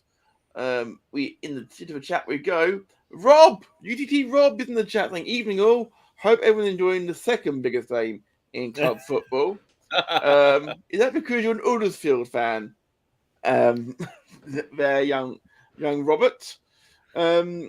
Of course, the UTT podcast is, and the whole brand in general, is fantastic, and you guys will be checking it out if you get the chance to on all your listening devices. Matt, I don't know if you've noticed, but I've started drinking a lot more on podcasts. I don't know if that's Rob's been a bad influence on me. You're I'm not drinking sure. pineapple cider, Graham. I'm drinking an alcoholic beverage, which I think I've only done twice on Good Cop Bad Cop, but I did yesterday. I did, of course, when Rob was there. I do approve, of course, of pineapple cider. I do approve of that because I do like pineapple, just not on a pizza. And cider in general is lovely. Cider is lovely. Great. Tanner's shaking his head. Yeah, I just don't see how you couldn't, get past pineapple on pizza. It's very good. He's petty. No, it's not. No, it's not. It's very good. Do they have pineapple on the Taco Bell Mexican pizza, Tanner? Oh man, just imagine, just the flavor I'm trying explosion. not to. Jesus fucking Christ! As Matt would say. Wow.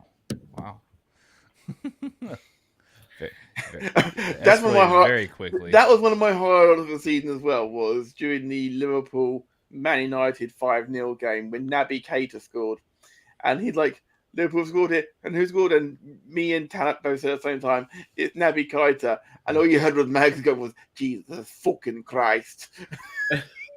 I can't do his accent, but it was fantastic. And a ball in here. Whoa! Benzema.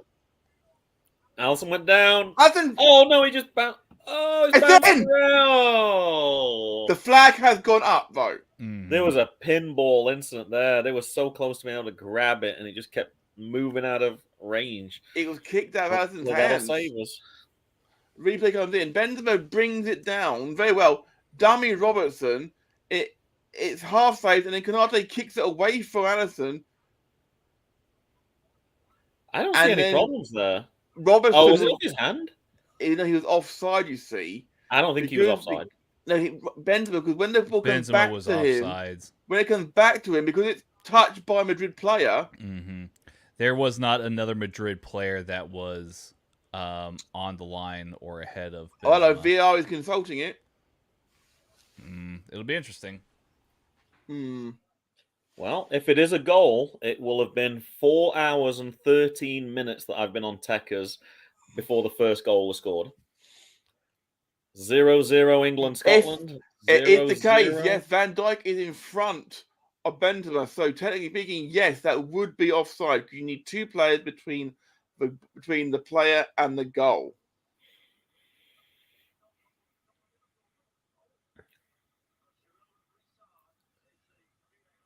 VR goal check. This is going on forever. I'm not sure why the delay. It should be pretty clear, you would think. It must be that tight.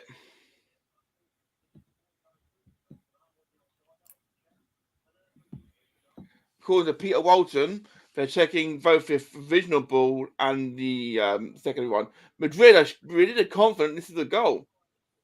When it's this close, why doesn't the ref just go straight over to that little screen on the side? If it's that close, you surely want the ref to make the decision, not the officials. The ref. I've just read the referee's lips, and he said, "I don't know." He should have pulled the trigger when he did. He didn't. That's a real mix-up between Konate and Allison. That's horrible.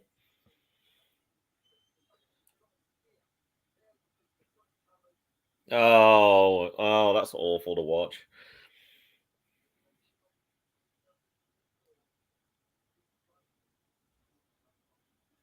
It's taking forever to make this decision, though. That should not be. Allison pushed it onto Konate's. There's nothing wrong with that. Actually, if that's not given, that's wrong because it comes from a Liverpool player. There's nothing wrong with that goal. I didn't see anything wrong anywhere at all. That's 1-0 Madrid.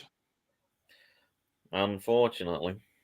Oh, and we're in injury time in the first half as well now. Yeah, we're having time lost. It says 2 minutes, but there's going to be more than 2 minutes now, I'm sure. It did. Oh my gosh, those ricochets were just insane.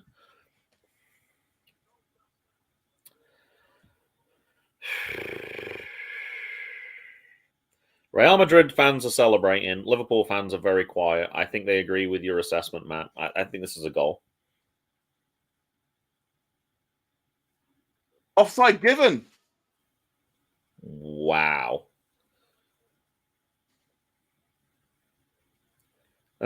There's a Liverpool fan in a candy jersey antagonising the Real Madrid fans now. That's not been given. Oh, it was close then. I just saw the picture that came up. Yeah, it was close. Very close. Yeah. That was very heart in mouth sort of stuff there for sure. Not least because I didn't. It was very harsh to give out because it came off a Liverpool leg. It didn't come off. It wasn't played forward at any point. The second part by a Madrid player. I'm going to take it, Liverpool fan, of course. But for me, the VAR team has got that one wrong. But they're only meant to interfere if there's been a clear and obvious error. And there wasn't a clear and obvious error because referee couldn't see that. And my Tekkers goal drought continues, and it's now 4 hours and 15 minutes that I've been game time without a goal. But on the positive side, though, Tanner, second half we're going to get 7 goals. Yeah, I mean, that's, from what I've understood, I mean, based on Matt's prediction here.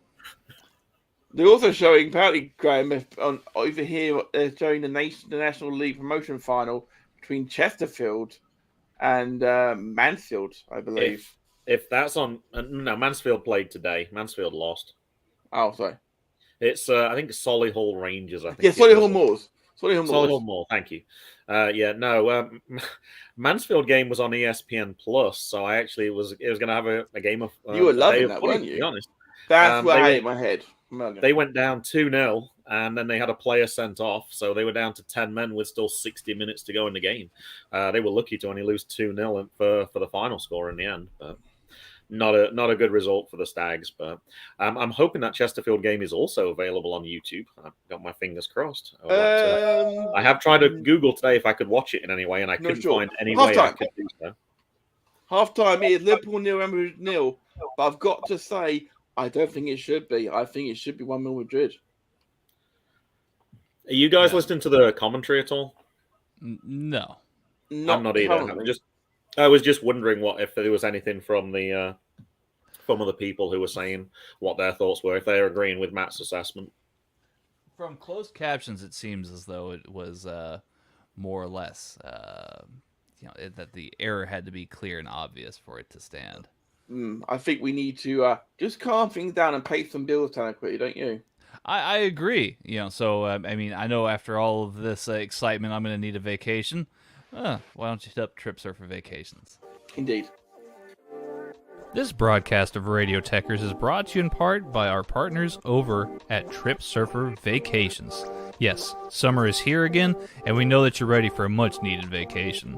TripSurfer Vacations has great all-inclusive packages for your next beach vacation and all the info that you need to know about your next trip. So whether you're headed to Cancun, Cozumel, Cabo, or the Caribbean, TripSurfer Vacations has you covered. We even have partnerships for American and European adventures as well. You'll enjoy fine dining, a drink in hand, toes in the sand, and some much-needed R&R. We know you're ready to go, so it's simple. Visit TripSurferVacations.com and let them know that Radio Tekkers sent you. Again, that's TripSurferVacations.com. Y'all have fun out there. Wow. Absolutely. Have fun out there, guys, with TripSurferVacations.com. Tell them Radio Tekkers sent you. And enjoy all the amazing places. Like the Caribbean, and there's places in Europe, Tanner, as well, apparently. So everybody is going to be able to get their summer in check.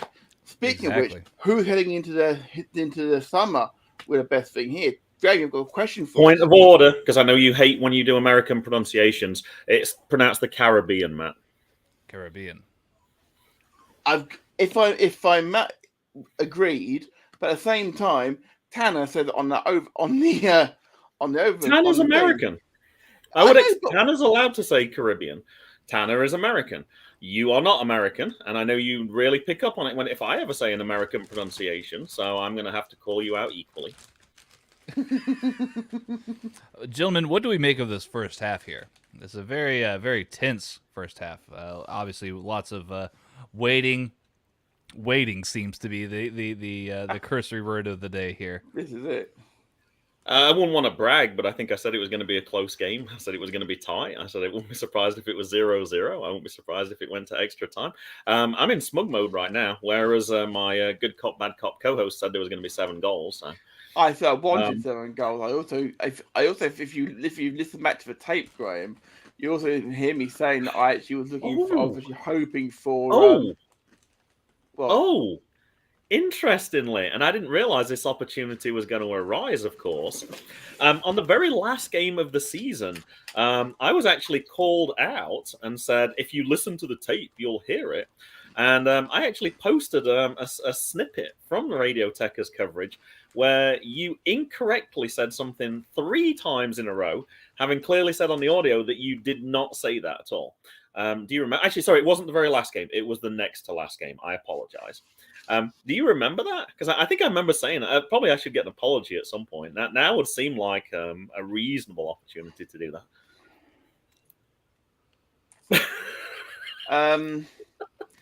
Yes, I made an error. I made an error, Graham. Yes, I did.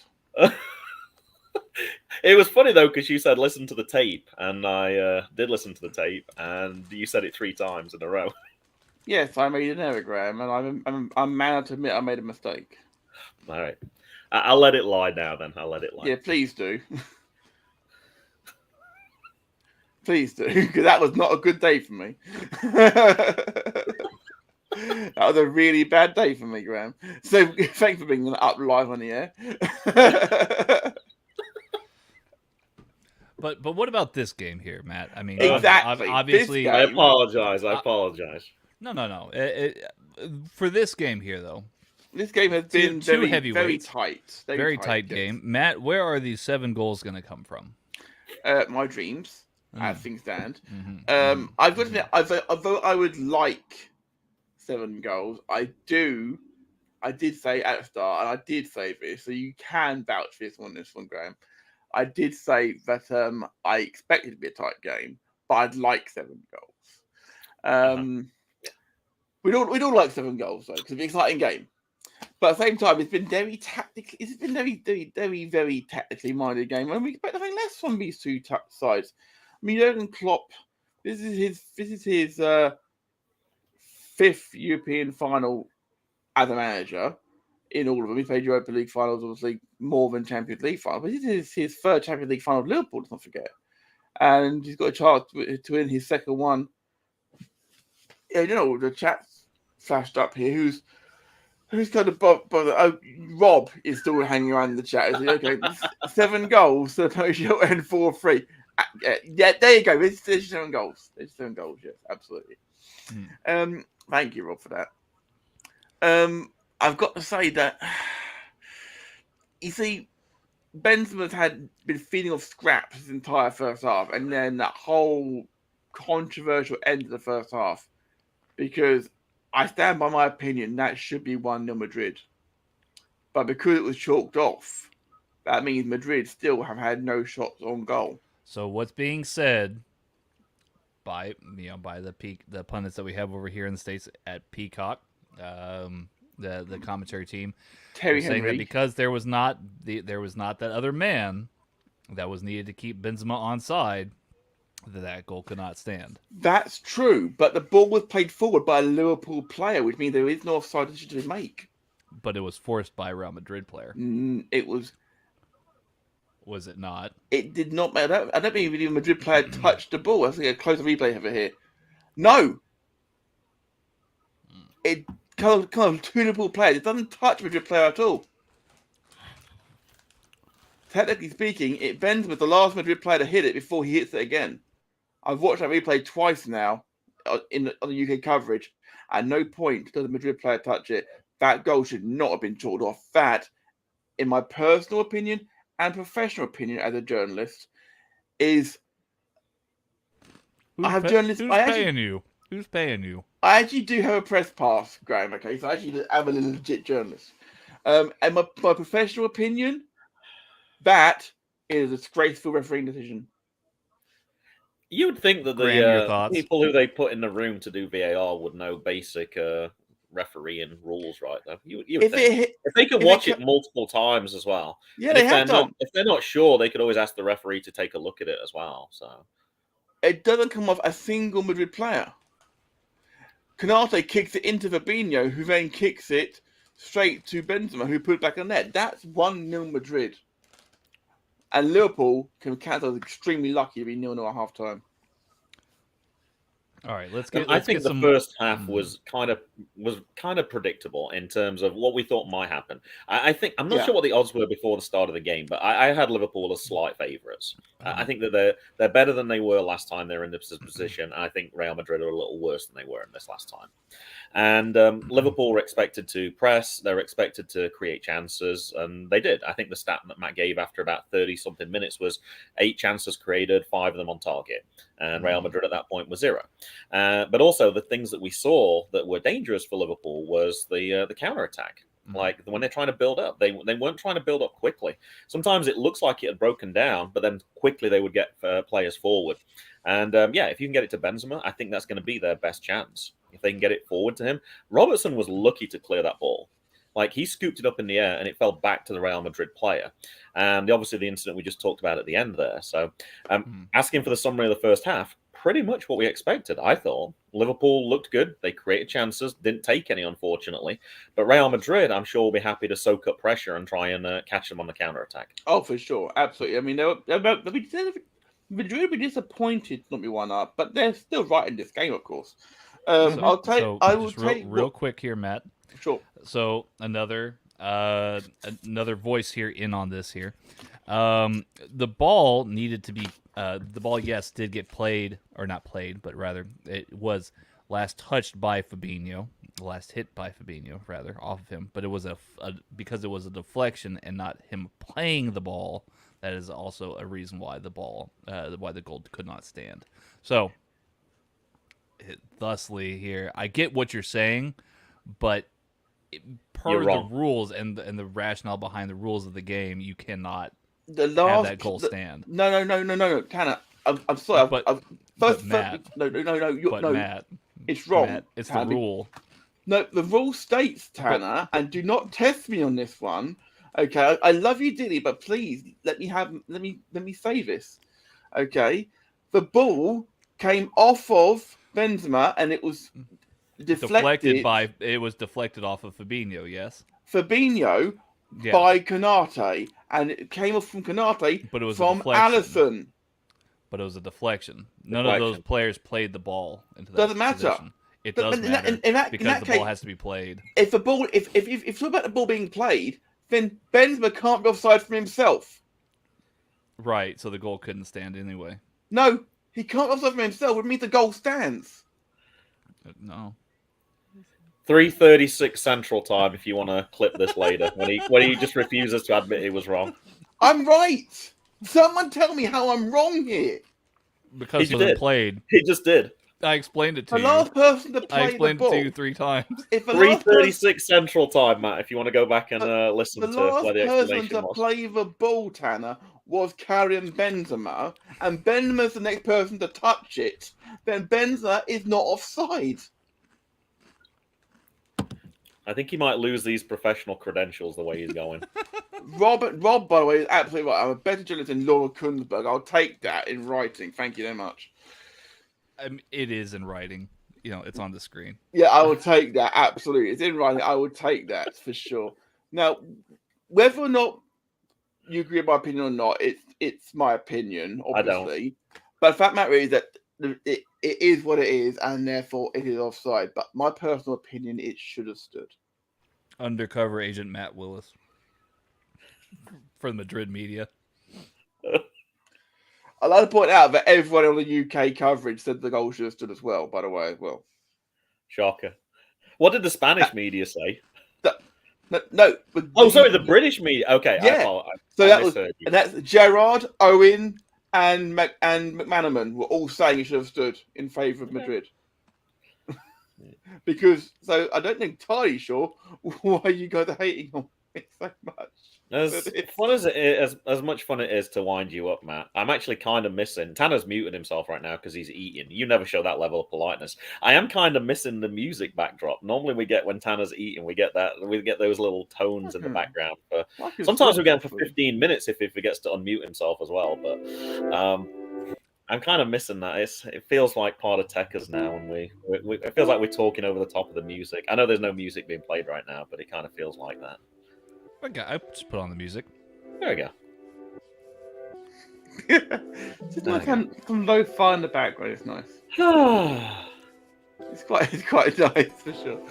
Yes. While we wait for the second half to resume, how about we do remind people about our about one of our amazing things on our audio feed, Tanner, about the waiting room, which comes out every Friday on Radio Tekkers audio stream. How about that? Yeah.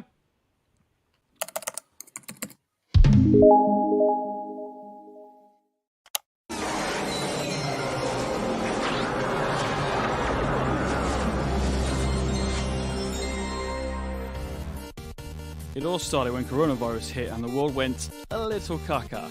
In a blink of a cosmic clock, I went from working full-time to sofa test pilot, which could have been fun, if I knew how to zoom. Fortunately, I had help, an observer from the project named Sai.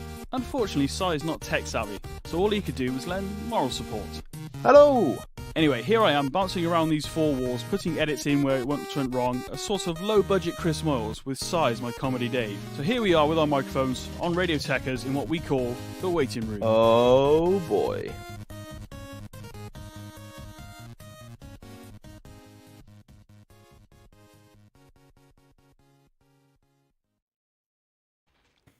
Yeah, Indeed. the waiting room. Yeah, more to come with the waiting room. Indeed, Fantastic. it's a fantastic listen, and I'm sure that what's happening in the tunnel right now will be a fantastic listen as well. The entire Madrid dressing room is surrounded with a referee team in the tunnel. Yeah, because they also don't understand how Liverpool would not intentionally pass the ball to Benzema. I think that's Not intentionally. I haven't got intentionally pass it. It's not the matter intentionally. Not intentionally getting your deliberately, back whichever word you want to use. Either one of them works. in any case, we're about to start for the second half here. That's quick. Well, it's been 15 minutes. We were mocking Matt for a good 10 minutes, to be fair. You were. And as the Liverpool players come out for the second half, and Jurgen Klopp with hands in pockets, trudging it. He's trudging after the players heading down the tunnel. Peplin is at the front of the queue. Diaz following him out with Thiago, who's discussing some tactics with Henderson coming down the tunnel, talking about like over the top sort of thing. Yeah. Always fun to try and guess what people are saying. They cover in their mouths best they can, but they're discussing. They're not saying pizza to be honest. Let's face it. Oh, darn it. I accidentally clicked pause on my screen. Everything's going to be messed up again. Once we get started, you'll have to give me a time thing. I can speed up, and then I'll just have to start when you guys. That's interesting. Real Madrid's already kicked off on my screen.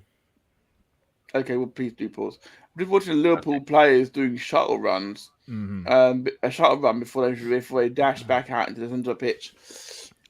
45:06, please, if you could let me know. 06. Okay, well, that'll be momentarily because about to kick off second half here at the Stade de France. Modric adjusts his left sock as Diaz grimaces slightly, and then does another shuttle run to Henderson. It looks like. They're promoting the Boot Room Boys film, which is going to be afterwards. We kick off now, and we are underway. 6. Thank you. I mean, you're underway. I mean, I'm not, but now I am. Oh, you're not? I need to pause again. No, you're good. You're good. We're good. Okay. Yeah, in the other big Reds game, Cincinnati scored 3 in the bottom of the first to take a 3-0 lead against San Francisco. I knew you'd want an update on that. Mm-hmm. Thank you, Graham. Thank you, Graham, for that Reds update. Matt, You're the welcome. the other journalists in the room, the Athletic, who I'm sure you're very familiar with, I'm aware they of have them, also yes. they have also explained in a very quick write up that because the ball was not intentionally passed by Valverde, suggesting the ball that came off of Fabinho, but the decision stood that Benzema was denied the opening goal. It was suggested that because it was a deflection by Fabinho, off of Fabinho, rather than a deliberate pass, that the goal was right to have been ruled out. That's pretty much what you said anyway, Tanner. Can I say, believe it's almost verbatim what I had said. Yeah. can I say that as a former Sunday referee, I've never heard of such bullshit in my life. As Alexander Arnold whips it in, and it's the Diaz header is not on target, but an early warning shot there from Liverpool. Yep. And Liverpool still pressing, trying to get the ball straight back. Absolutely, Robertson having to race back to left back though. Madrid tried to break out here with Vinicius up against Trent Alexander-Arnold and Jordan Henderson, and Canate avoided the triangle pass. I counted 7 red shirts for 4 white shirts at that point. Liverpool were well back. They were ready to deal with that. That's the thing is the cardio work that they put Liverpool put through by that coaching staff is amazing. Is I got on looking for Mane there, but it was a bit short. And Modric tried to release Vinicius, and he'll keep it in play with Canate pressuring him. Benzema. Real Madrid has nobody forward in the air in the box at all. There's 6 Liverpool shirts behind. I think they'll be happy with possession at this point. Just like try and slowly build themselves up. They're in no hurry. If the opening comes, they'll take it, but they're not going to risk losing it in a bad position. So, Diaz defending alongside Robertson there, which is good to see. It's always good to see your forward players happy to come back and defend. Unlike these superstar players like Ronaldo and Messi, who don't know the first meaning of the word defend. And other players do that, of course. Berbatov, of course. Does a Sunday adjudicate Graham's Sunday ice cream food takes? Oh, a Sunday referee.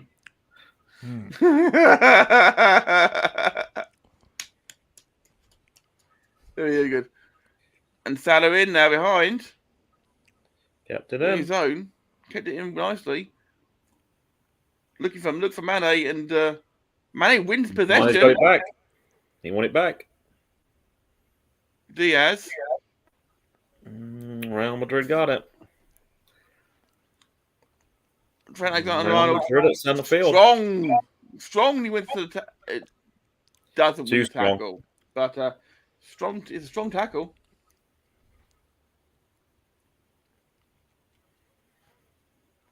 Yeah, Casemiro goes to the ground very easily there. He does, but I've seen them given, I've seen them not given. That's more of a foul than some we've seen in the Premier League this season, which is saying something. It's not like he gave him a yellow card or anything. There was no malicious intent. There was no intent. He got him. A foul's a foul. It's a foul. Yeah. It's nothing more than that. Absolutely. And Trent's defensive work has got better this season, but to say that, it couldn't have got much worse at one point last year. But he wasn't an offensive player. He also didn't have 2 rocks alongside him as well in the middle either. So that not for most obviously of the did season, difficult no. as well. I mean, toward the end of the season, when we had Phillips alongside Kabak at the back, it actually didn't look too bad. Of course, Kabak's not gone to good things with Norwich, of course. Kabak didn't Kabak. That Kabak wanted to go back. Let's face it. It didn't work out for him. And same as for Billy Gilmore, went on loan, of course, to Norwich, and he's gone back to Chelsea now. And I think his stock has dropped quite a bit. Are we talking about the same Billy Gilmore? Yes. The one who was at Crystal Palace? No, you're thinking of Conor Gallagher, sir. Oh, I'm thinking of Conor Gallagher. There, you're right. Conor Gallagher's stock is shot through the roof. Yeah. Billy Gilmore's has dropped through the floor. Mm-hmm. He was after Scotland's performance at the Euros. He was sort of out there because the way he took it to the England midfield. But he went to Norwich hoping to get some first team football. Didn't really set the league on fire, did he? Unfortunately, because you can still play well even if you go down sometimes. But he didn't really do that. Fabinho looking to pass the ball back here towards Van Dijk and Canate alongside. Real Madrid are pressing right now. They're It's the first time we've pressed, kind of yeah. seen that. They've been Pressed. happy to sit back. The press is very much here and now. Mm-hmm.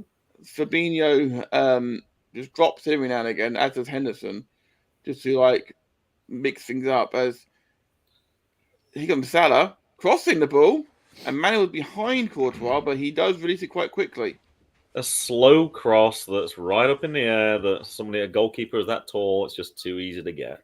This is true, but you don't usually see Salah crossing with his right foot from that position. It's strange to see him mixing things up like that. Valverde does really well there, and Trabe and Carvajal. Diaz and Thiago doing really well to retrieve the ball and get it back to Robertson, and now Liverpool can build them back again with Fabinho. That was really good work. A stat that came up a couple of minutes ago that surprised me was the number of touches that each team had, and the accuracy, and it was almost level. It was like 318 to 319, both around 87%. If you'd have asked me to predict, I would have thought Liverpool had more passes, to be honest. I was kind of surprised that Real Madrid had that many touches. Liverpool had 319, Real Madrid had 318. It was 88% possession, 88% pass accuracy Liverpool, 86% to Madrid. So tight and close. Brilliant. Mm-hmm. But then you see the accuracy for once for Liverpool. You see that a lot this year, obviously, because Liverpool's accuracy for passing is renowned. Yeah. You don't usually see it off their opponent's. And May releasing Diaz, beautiful pass, split the defense. Diaz up against two defenders. To that Mane. Blocked. Trent. Blocked. And it was blocked out well there. Trent's won it back. He has won it back. He won it very well. Referee let play go on. I was betting a foul had blown there because it was rather a strong tackle by Alexander-Arnold, who's back on the ball. Madrid seem a lot peppier now, and they seem to happy to go hunting for it a bit more. Mm-hmm. Well, I think they had to. They obviously know that they. I don't think that they want the game to go into penalties necessarily. I don't think either team really want the game to go into penalties. They would of course settle this. They would of course know Liverpool have had two shootouts this season and won them both in terms of finals. Good save by Courtois from Alexander-Arnold's cross. Liverpool. I would also think as well. We talked about this earlier that the athletic ability of Liverpool is superior. The cardio work that they put in. So I always feel the longer a game goes on, I think Liverpool gain the percentage goes up that they're likely to win. Obviously, Real Madrid haven't overpressed in this game. They've kind of taken it a little bit easy, but players still get tired. You've still got to do something. We just saw a replay of Alexander-Arnold's cross, which was saved by Courtois, punched out. Thiago was only fractionally short of it, and it was a head near post would have been. That's a foul. I don't know. I don't care that Madrid went down. That was a foul on Diaz. Yeah, that's a foul on Diaz. Henderson's come across to talk, and Diaz is not happy about it. I wonder he wrestled Diaz to the ground. Yeah. I don't know if you can use VAR for that, but I guess if they're thinking of giving Diaz a card, you can check to see if it is. And only red cards, Graham. Oh, okay, but you could clearly find out that was not a foul by Diaz. That was a foul on Diaz. Unfortunately, that's not what VAR does. Unfortunately, you see the fact that Diaz is being actually foul on Diaz. I've seen him going both ways, to be fair, because Diaz is being fouled, but then Diaz fouls him back immediately after. Depends which passage of play we're looking at, I suppose. But he does land on his face, which is arguably judgment. Bad luck. That's what you get if you come in with a wrestling move like that on a player. You're not going to land nicely. So that's bad luck. Well, I've got to make him play. We are seeing a picture of the Liverpool fans twirling their twirling their scarves and shouting and screaming. They're loving it, the Anfield faithful. They're loving what Diaz is doing. He's got a big smile on his face. And the leaders on the pitch for Liverpool are trying to calm things down. Go on, Graham. And they're giving a free kick to Real Madrid. Terrible. It's in the right back spot for them, of course. So we now see a picture. There should have been an attacking place where you can put in a ball for the people we talked about earlier, Canate, Van Dijk, to try and head in goal. This is true. 10 minutes gone in the first half. It's still Liverpool 0, Real Madrid 0. And now Liverpool have a free kick, which is taken quickly. Fabinho back to Canate, to Henderson. Outside the foot pass, just slightly short for Mane, unfortunately. Canate, big header out. Canate, of course, the stat remains. Canate has not been on the losing side for Liverpool in his entire career. That stat is one that Liverpool fans will be very happy about. Alexander-Arnold trying Salah. Has a couple of goals. Oh, big shout. Big shout for handball. Handball. VAR will check it, of course. VAR will check it what's going on. It hit his hand. It's handling in his body. It hit his hand. His handling in his It's body. not a penalty, though. It would be harsh to give that one for sure. It would. I have seen them given, but it wasn't like his arm was particularly extended or anything. It wasn't like in the last game of the season where it was given against Burnley, for example, against Tottenham, where Daniels literally punched it out. Sorry, Burnley fans, but that was a punch worthy of a goalkeeper. How you get a red card for that is beyond me. The clear goal scoring opportunity was denied there. And Madrid now come forward. Casemiro to Valverde. Oh, it's a goal! Oh, no.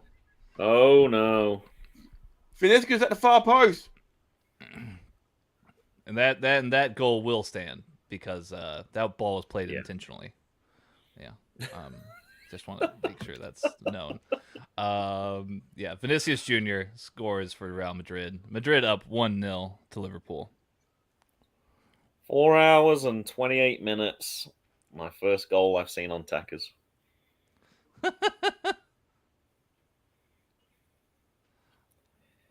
I was counting the numbers. It was not looking good. Normally it's been like 7-3, 7-4, and it was like it's even. He's just on. Oh, I did not know that looked. That was close. I don't know, Tanner. I don't know. That was when I first saw it. I thought it looked fine. He's right in line with Trent, which is hard. That's a hard call. That's gonna need VAR. Oh boy. Hope too soon, perhaps. Eek. I don't think I think that's a fine free. I think that's a fine goal, unfortunately. Yeah, I don't see that one getting reversed. I don't see anything that says VAR check or anything. Fourth goal in 13 games in the Champions League this year.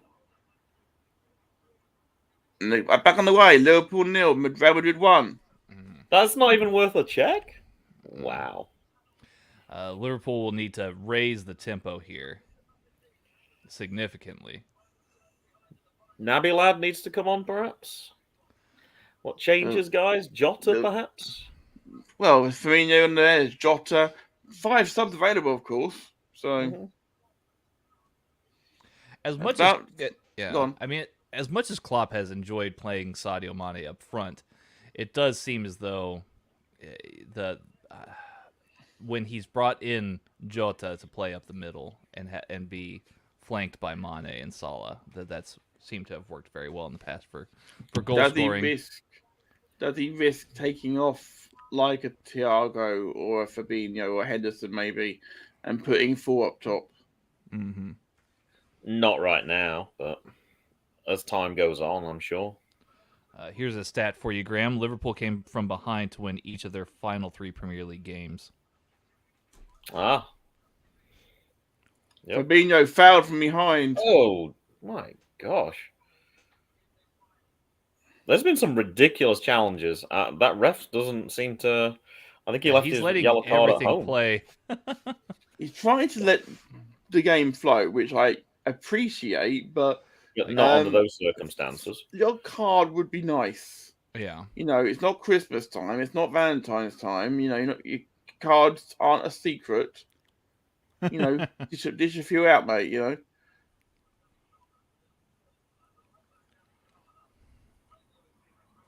Oh, that's a crunching tackle by Fabinho. That's what he called a receipt. And there's to the challenge that he just received, I'm sure. That's what he called a receipt. Yeah. I think that's frustration right there. His tackle on him should have been a yellow card earlier. Fabinho went right from my word. Valverde did a full somersault. I think that's actually worse than it looks. He just caught the edge of him, but that flips him up, which makes it. I think that makes that look worse than it actually was. There wasn't that much contact there. Valverde does land on his shoulder, which is kind of smart. It's still a yellow card. I'm not arguing that. Absolutely, yeah. Absolutely, yeah. Nothing wrong with that. Nothing wrong with a yellow card being given out at all.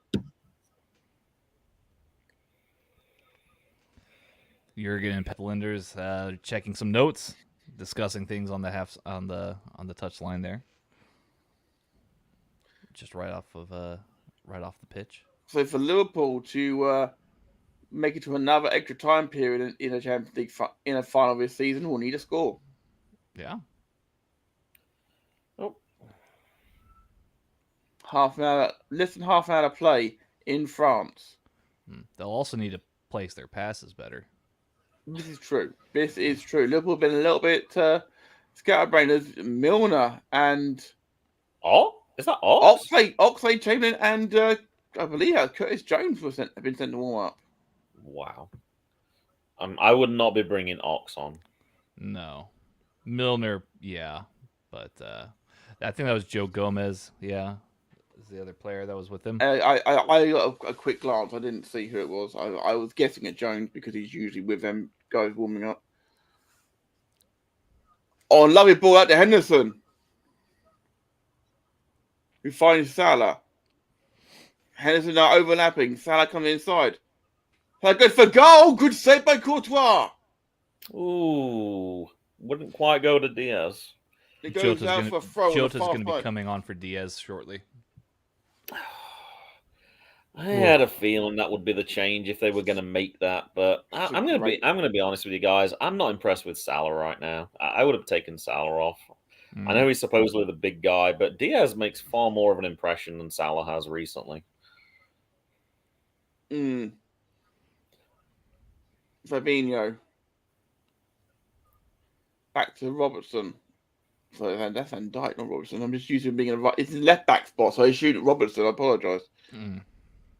Dink to Salah on the far side. Brings it down with his left foot. He's fouled on the far side. No foul. A foul has been given now. In an attacking position. Wasn't much. He takes out his trailing legs. So. He did. Yeah. And it is Jota for Diaz. For Diaz. Which it's not Graham is disagreeing with. I've got to say that Jota is amazing player, obviously, and Diaz is too. I have no problems with Jota coming on. I just don't think Diaz should be the player going off. I think you're right to bring Jota on. You want to bring fresh legs on at this point. I just don't think it should be Diaz that's going off. I would have almost assumed that Jota would have perhaps started this game over Diaz and had Diaz on as a secret weapon from the bench. But we need your suspects over the free kick here. And Robertson in swinging. Salah No. Oh, and it's Henderson retrieves it nicely, Hmm. and Mane now on the left wing. Crosses it in, looking for Canate. Oh. Oof. Militao Backheader is from Real celebrating. Madrid straight into Courtois' arms. Militao is celebrating every clearance he makes at the moment. It's bizarre. The thing in the replay from Salah's striking, it was a good strike as well, and it is a really good save from Strong Courtois. hands by Courtois. They were waiting for scraps. If that Hmm. hadn't been a strong wrist, that would have been straight to Liverpool. And you're absolutely right about being a wrist grab, because actually the replay actually hits him in the middle of his wrist. Doesn't hit his Yep. hand, it hits his wrist. Yep. It's really. And Salah can hit a good shot, as we know. Mane, Henderson, Salah. Salah has given. Nope. I've- Against Salah. I think he's given offside. Not entirely sure Salah it's a grabbed foul. Cruz. Not He entirely. had his sure arms it's a foul. around him. 24 He minutes was to play. trying to get round him, and Cruz made the most of it, which is understandable. Mm. The Germans always do.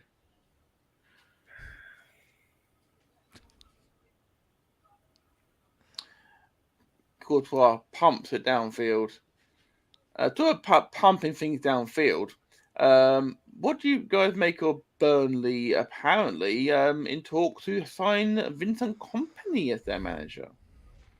I'm not sure how much pumping Vincent Company is going to do. Oh, I dare say he won't be doing that, but Burnley are quite used to doing that sort of tactic. Jota with the corner. Hmm. I think that a lot of Burnley fans are excited by that idea of having The Vincent Burnley Kompany. talk I'm more interested in is who will Cornet leave for, because he has that clause in his contract he can leave for 17.5 million, I think it said. Hmm. I'm sure there'll be teams who will want him. Oh, absolutely. Yeah, thing is that the teams that would, as Liverpool another corner off Militao, I'm not entirely sure, but the teams that was Casemiro, sorry, that are Liverpool and Man City and the bigger clubs. I don't think Cornet would improve those teams.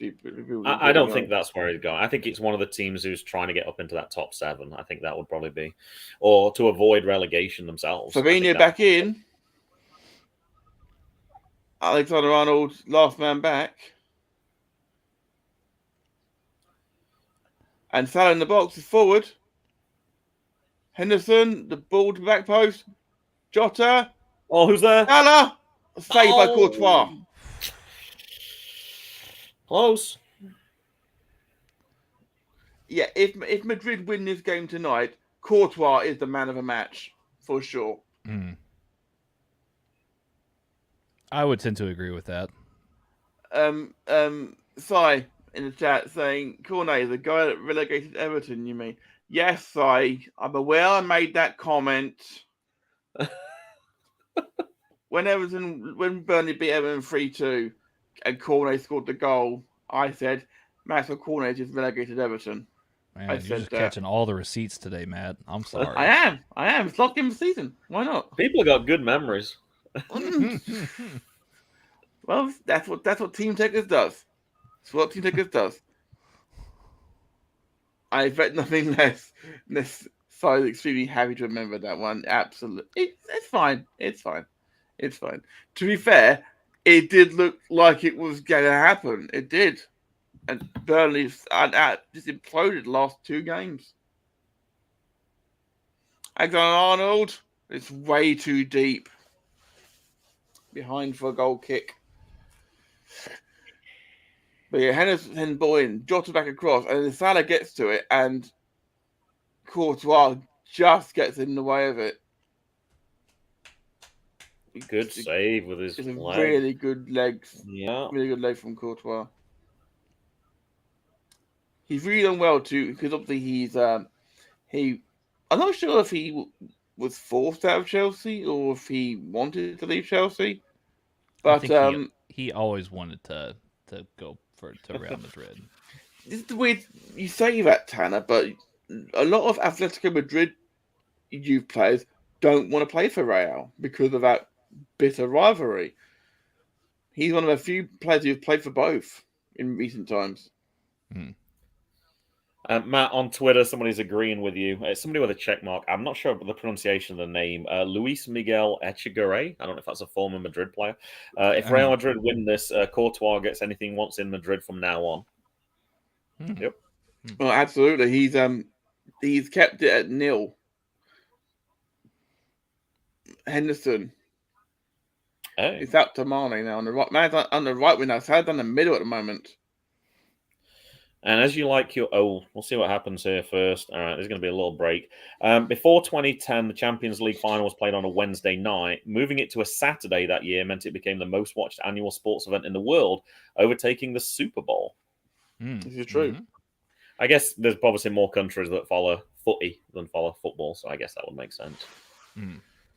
I would say that definitely checks out. Also on a Saturday night, most people... in the afternoon in America, of course, so it's much easier to watch it and you're not ruining your night out, for example. Either are you? Benzema's shirt's getting rather grass stained right now. Just saying.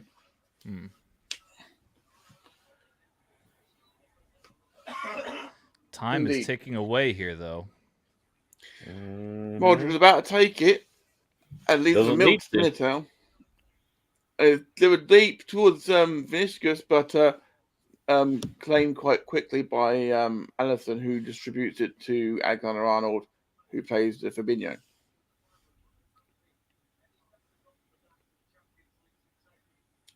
Robertson back to Fabinho.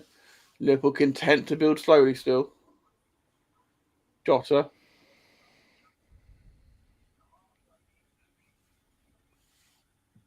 And Robertson playing a bit of keep ball with Fabinho.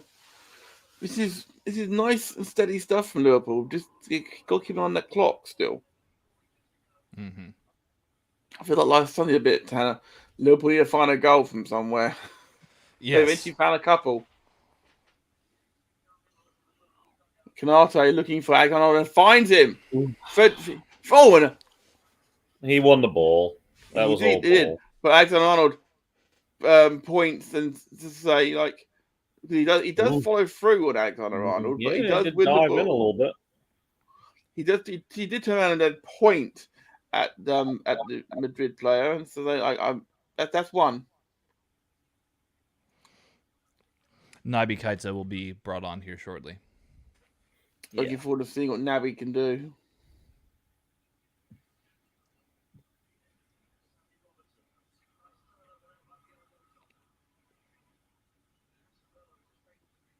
Liverpool keeping possession nicely.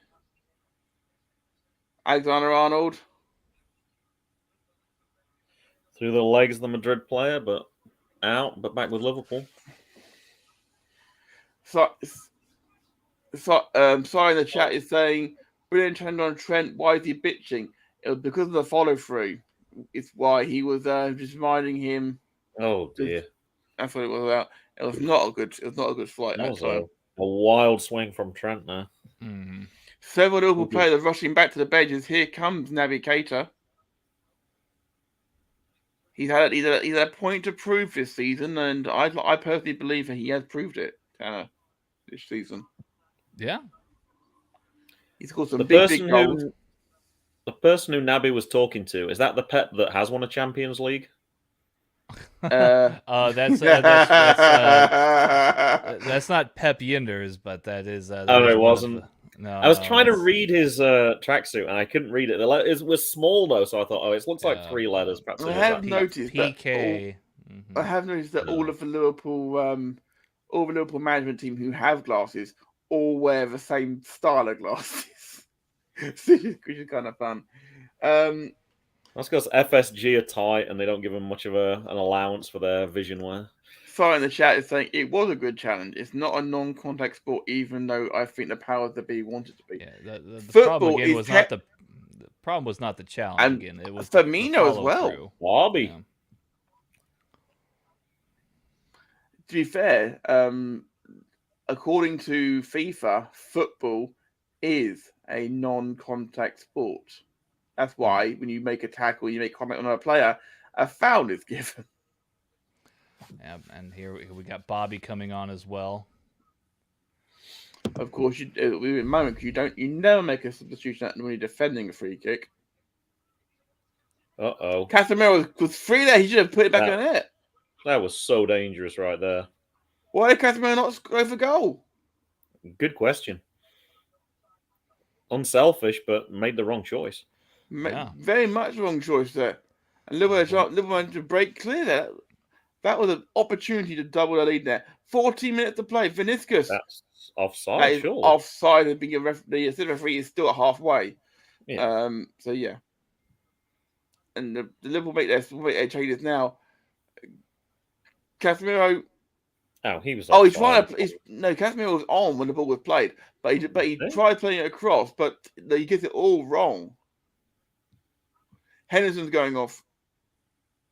Yeah. For Keita.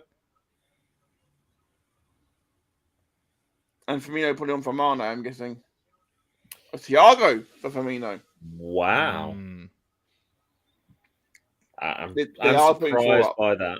Unless he's still recovering from his injury and he's like, yeah, no. Put somebody else in, boss. So the Fab Four are up top. Yeah, we saw this last year when Liverpool played Madrid, where we had these same exact front three, Firmino, Jota, Sadio Mane, and Mo Salah, but they weren't able to convert. We'll see how this fares this time around. When did we play Madrid last year? In the knockout stages, the quarterfinals. Yes, it's been a while. It's been a year. Indeed. It's been about a year. I'm a little sorry in the chat saying I'm surprised we haven't seen anything from Madrid bench yet. Yeah, that is a bit curious. I don't know why. It is 13 minutes ago. They've still got all 5 subs to make if they want, but they ain't got to use them. But if they ain't broken, no fix, I suppose. Their plan's still the same. Sit back. Don't let Liverpool score. Arnold on squared it, and he's. Oh no, not quite. Not quite. And the foul has. Referee saying no. Vinicius, get to your feet. He didn't give a foul against Vinicius.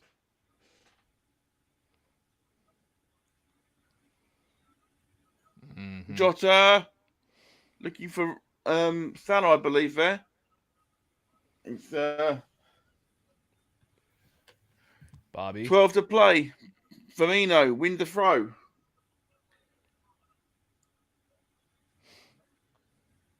I've got to admit, I think Madrid have got this game won now. I don't want them to, but I think they've got it won. Could have put 10 men behind the ball now. Go. Oh, it's not quite falling. Can you give me a quick time check? 78, 30, 40, 41, 42, 43, 44. Oh, Matt's like 10 seconds Thank ahead you. of me. I paused by accident, so I had to skip forward. Oh, shoot. Your stuff was good against Mane. Madrid players have gone down.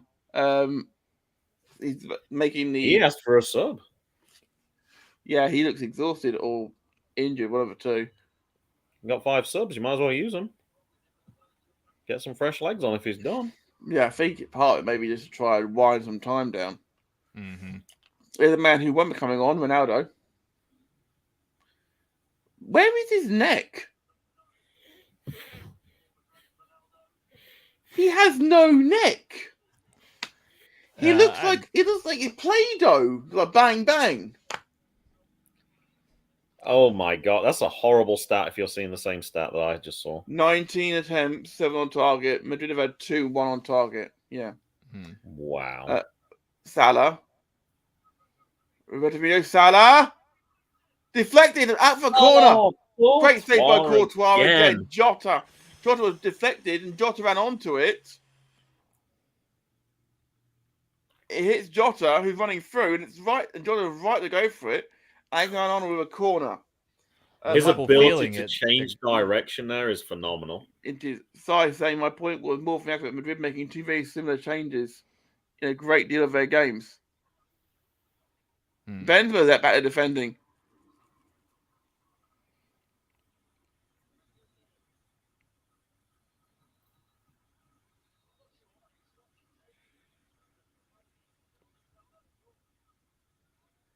The referee Liverpool took a quick free throw in, and it's been given, and Liverpool have been told to retake it.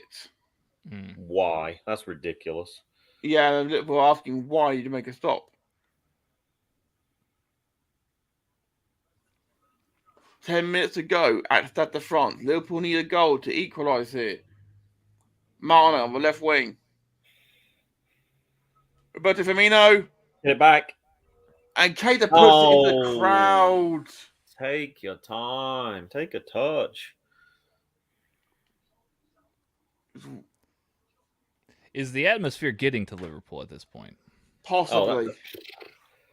It was so bad the cameraman couldn't even keep up with that shot. I'm sure the pressure is Tanner. You know you need a goal. There's 10 minutes. You got to react quickly. There's one big chance left in this game, I think. But I think apart from that, I think Madrid have got this wrapped up.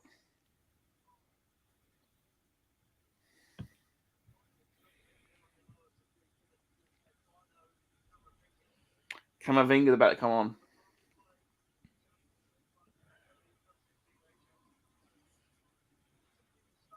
Yeah, the way Courtois changed direction on that save from Jota, he's having Here comes Salah. blind. And what a save by Again. Courtois again. Oh my gosh. So I think so a bit ahead of us in the chat. I can't see the chat, thankfully. Trent with the It's corner. a great save by Thibaut Courtois as Arnold tees up the corner again. Remember to beat the first man, Trent. He does, but it's cleared out. Keita brings it down. Oh, Fabinho, Salah. Konate is still forward. And then he's fouled, but it's Allison comes out. it's 3 on 2 here. Shoot. Allison Get saves there. well. Good job. We know And they that have to Liverpool take counter. chances. Things like that are going to happen. Liverpool did enough marshalling for Allison to get back in position. Madrid trying to slow things down again. Don't blame them at all. The touch was great, and the shot was very good from Salah, to be fair. And save from Courtois.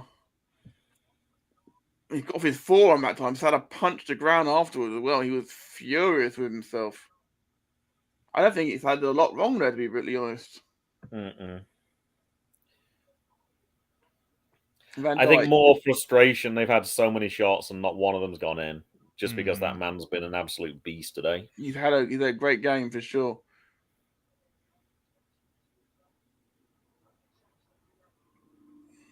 Valverde is down and trying to waste some time, but Vinicius has come forward with the ball.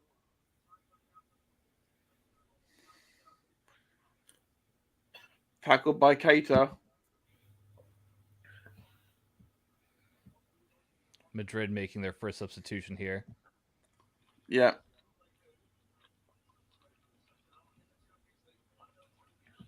And here we actually have one of Madrid's other signings from the summer, Camavinga. He's coming on for Valverde. Camavinga is coming on for Valverde, who was trying to stretch out some cramp.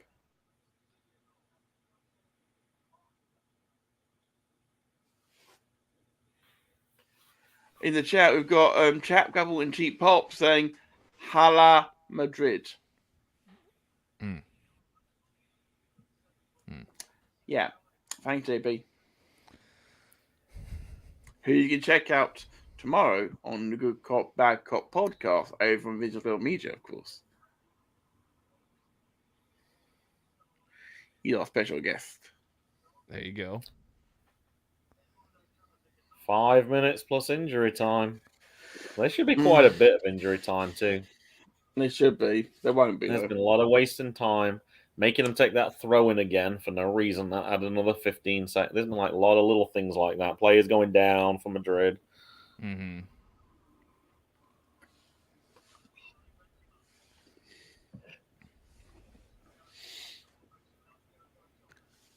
comes Jota. Carvajal, great Telegraphed it. tackle, to be fair.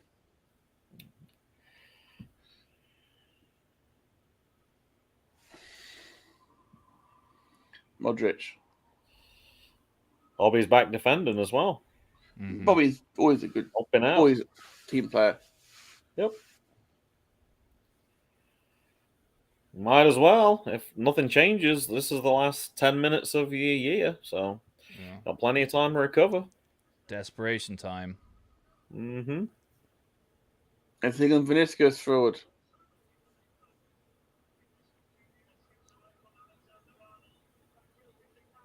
Benzema tackle by Alexander-Arnold, who deploys quickly. Chip over the top. Mane. Mane down on it. Oh, what a terrible ball. You're ahead of me, Tanner. I think It looks so. like it. Yeah, I guess so. Sorry. 86, 43, 44, 45, 46. Yeah, I'm about 10 seconds ahead of you now. Yeah. Madrid tried to offside trap, but he was so far off. He was so far offside. Is Origi available? Unfortunately, he's injured still. He's unfortunately still injured. Darn it. SI say that was quality by Trent, and I'm talking about a tackle, I'm guessing, at the back. Of course, Sai, of course, being an AC Milan fan who was looking forward to seeing Origi next year at AC Milan. We wish him well, of course. And I was getting those 1999 vibes. He's got 2-1 all over it. I'll take that, thank you. I'm waiting for you, lad, to say something before I comment now, says Sai. You're being very generous, Sai. We appreciate that. Yes. Oh, Konate just... Oh, my gosh. Oh, My dude. Gosh. Sorry. Courtois claims. I can't. Paramount Plus won't let you pause on Goalkeeper. TV. Now Courtois has gone down.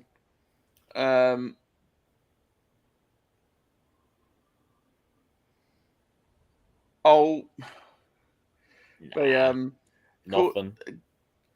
Nothing. Konate laid a hand on on Nothing. Courtois' shoulder, and he's gone down like he's been shot by a sniper. Danny Ceballos, the former Arsenal player, coming on. Mm-hmm. Yes, I know he's on loan to Arsenal, but he was doing such a good job that Arsenal decided to not sign him. How can you say Ceballos so well but say taco? Because I know how to pronounce that. Oh, okay. So you admit you don't know how to pronounce taco. Ah, okay. 2 minutes to play at the Stade de France. Is there one more chance for Liverpool here? Or Madrid are going to put it anywhere? It's going to be a tough one. As Madrid look to wind down more time, putting on another sub. Ceballos coming on for Luka Modric, who's going to hug every player he can find on the way off the pitch. While we wait for that to happen, Sai in the chat says Origi to Milan is so interesting to me. He is a good player who'll do a good job for Madrid. Milan, sorry.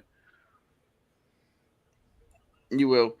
The Madrid flags are flying. So I'm saying Luka Modric is a footballing Rolls Royce. What an absolute joy to watch him play. You are aware Rolls Royces break down all the time, right? Right. So into the 90th minute we are now. Mm-hmm. How much time will we added on here? I'm guessing 4 minutes. Sounds about right. Mm-hmm. Cater. 5 minutes. 5 minutes, nice. Liverpool have scored more goals in the Premier League this year in the last 20 minutes of a game than any other team. You just need one in the last 5 minutes of stoppage time. Can they do it? Just to have an extra lease on life here.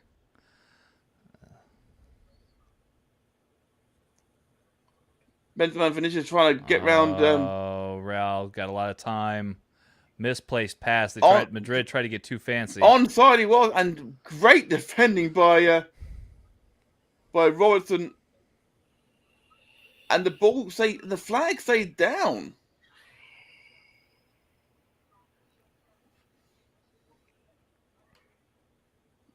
started calling me a clown there because apparently about him being so smooth and classy. Your RF rules aren't classy anymore. They're German. Right. Brilliant though. Breaks down.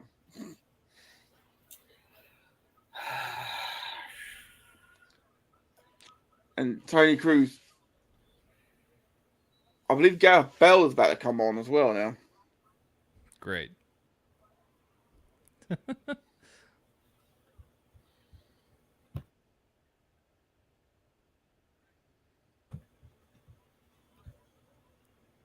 Benzema. Camavinga puts it over the bar. 3.5 to play at the Stade de France.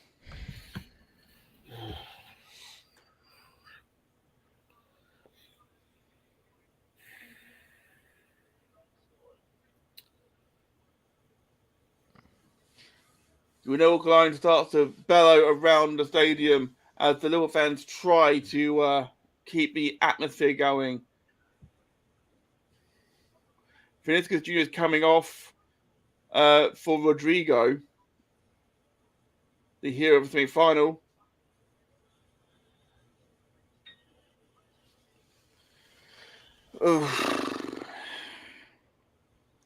Despite this, it's still been a fantastic season for Liverpool. We're very happy about. Van Dijk has gone forward. Trying to head those balls down. Still there. Ooh.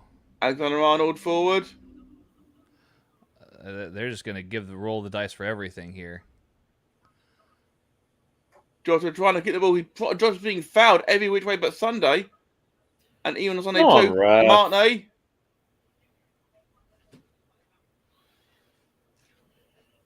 How can that not be blown for a foul at that point? That was ridiculous.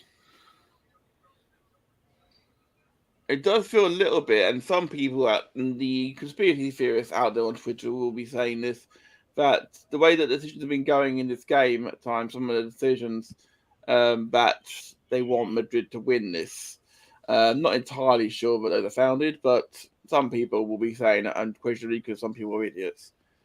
Madrid have been nay fortuitous for sure with regards to the saves being pulled off by Courtois in this game. I thought that was Jimmy Carr in the crowd for a second. He certainly had a long face for sure. 90 seconds to play at the Stade de France. Madrid players on the bench turn away, unable to frustrating the last few seconds here.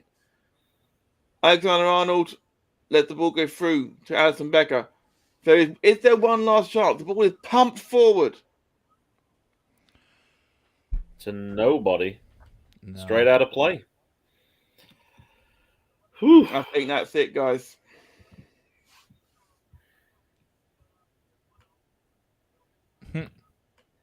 That's really disappointing at that point, but not one player is trying to get on the end of that. Yeah. You know what he's trying to do. And yeah, to just let it go out of play with not even... There was no Liverpool player close to it. Alisson dummies. Benzema. Canate. I'd like a corner so Becker could go up for the header.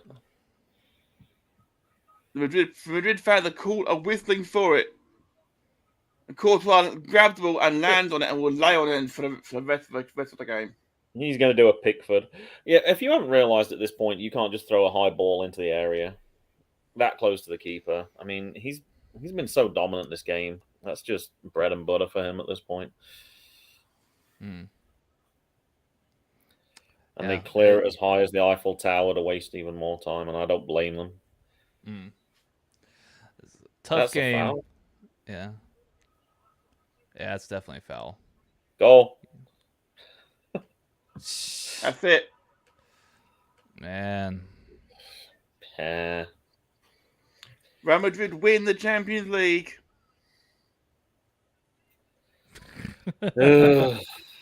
Yeah, it's it's not a good performance here from Liverpool, who will obviously feel, I think in some respects they'll feel like they're a bit hard done, but at the same time you did not create enough not nearly enough. You were not nearly enough clinical to make a difference here.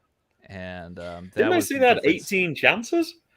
Yeah, that's a lot of chances. That's a lot of chances, Liverpool, and you couldn't hit for one. a big game like this, and a lot of them are on target as well. 18 chances, but you 9 can't on convert. target. That's the All problem. of them was yeah. The save pulled. Some of them were miraculous saves at times by Thibaut Courtois, and unless a goalkeeper would have not kept those out, Tanner, certainly the list is very short. And kept that many out. Kept the whole of that Liverpool front line out for 90 minutes. Virgil van Dijk looks crestfallen. The Liverpool players look disappointed. Yeah. Final score here in Paris: Liverpool 0, Real Madrid 1. Liverpool still walk away this season with the League Cup and the FA Cup, which is still a successful season. Champions League final as well, and of course they'll be playing. And of course they finished 1 point off the Premier League as well. They fought back from 19 points behind to be 1 point off in the Premier League. For a phenomenal second half of the season. But today, it just wasn't meant to be. Gentlemen, your thoughts, please, on your man of the match. Thibaut Courtois. Yeah, without a doubt. There's no doubt. Yeah, Courtois single-handedly. Yeah. Single-handedly. Some of the sarcastic people on Twitter maybe say referee. Spot on, Tanner. 18 shots, keep it a blinder, but that's football. Benzema, Ballon d'Or. Sadio Mane is being talked about the Ballon d'Or winner because of course he won the African Cup of Nations earlier this year. Is why he won the Cup of Nations and he's won 2 trophies and had a great Premier League season as well. So a lot of people are saying Mane, but not he'll get it. It's not a question entirely.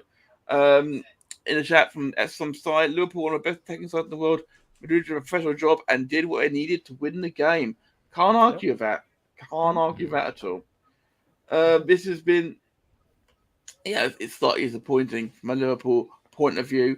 If you are just joining us, then feel free to go back and watch the on-demand video of us doing the full commentary of this game. This has been it's never nice to see a defeat in the season for me. Over on Twitch, we've got Ranny1 saying Casemiro man of the match too. I've got to admit, I forgot Casemiro was playing for most of the game. I mean, he puts in solid performances, and they do tend to go a little bit under the radar. But it's hard not to. It's really, really hard to look past Thibaut Courtois for me today. Absolutely, UTT Rob agreeing with you and me and Graham on that fact about Madrid's keeper being the man of the match. He had a good game. He had a fantastic game, and you know they've done the league and Champions League double. Real Madrid had a great season for sure. Randy saying he made 4 blocks, but he did make 4 blocks, but Courtois single-handedly won the cup for Madrid here. No question about that today. No question about it. He also dominated any ball that came into the area as well. Like any cross that came in, he took charge of and claimed every single one as far as I could tell.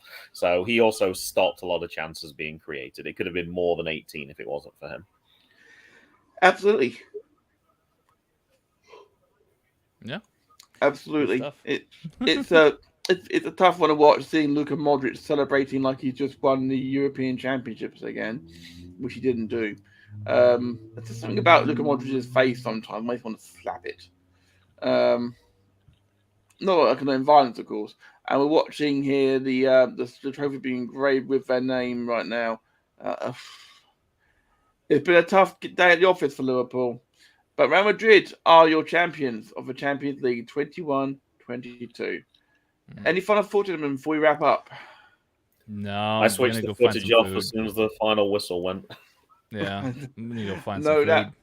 I know that feeling well. Well, Graham, thank you so much for joining us here on Tekkers for the game today. Would you please give your socials and also plug anything?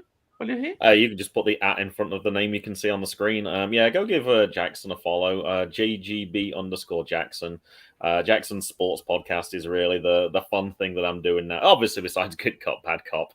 I'm loving watching a bit of baseball right now. It's been good to kind of mix that in with the wrestling a little bit. So yeah, go give him a follow. I'm pretty sure he'll give you a follow back as well. As long as you don't have 6 numbers at the end of your name, I think we follow the same rule that Good Cop, Bad Cop follows. Absolutely, which of course is out tomorrow on VGM. You can find JDP Sports on Visionary Global Media. Follow that feed and it will drop into your inbox. Tanner. Yes. Your social, sir. You can find me on Twitter at @TexasGentleman_, or of course you can simply follow the whole Radio Tekkers team on Twitter at Radio Tekkers, RADIOTEKKERS. Congrats to Madrid and its supporters. Commiserations to Liverpool and its supporters. Both have had really good seasons. It's just we'll see what comes next season. I'm being told to remind everyone to follow Tanner on IMDb too. I'm not quite sure why that is. No. Who told you this? Graham.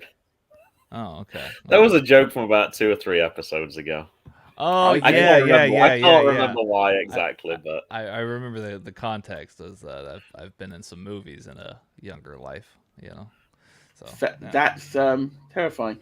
And of course, don't forget, to follow our good friend, his lordship Ben Viney, and follow his lordship at Podfire Mags and on TikTok at Mags or Pods.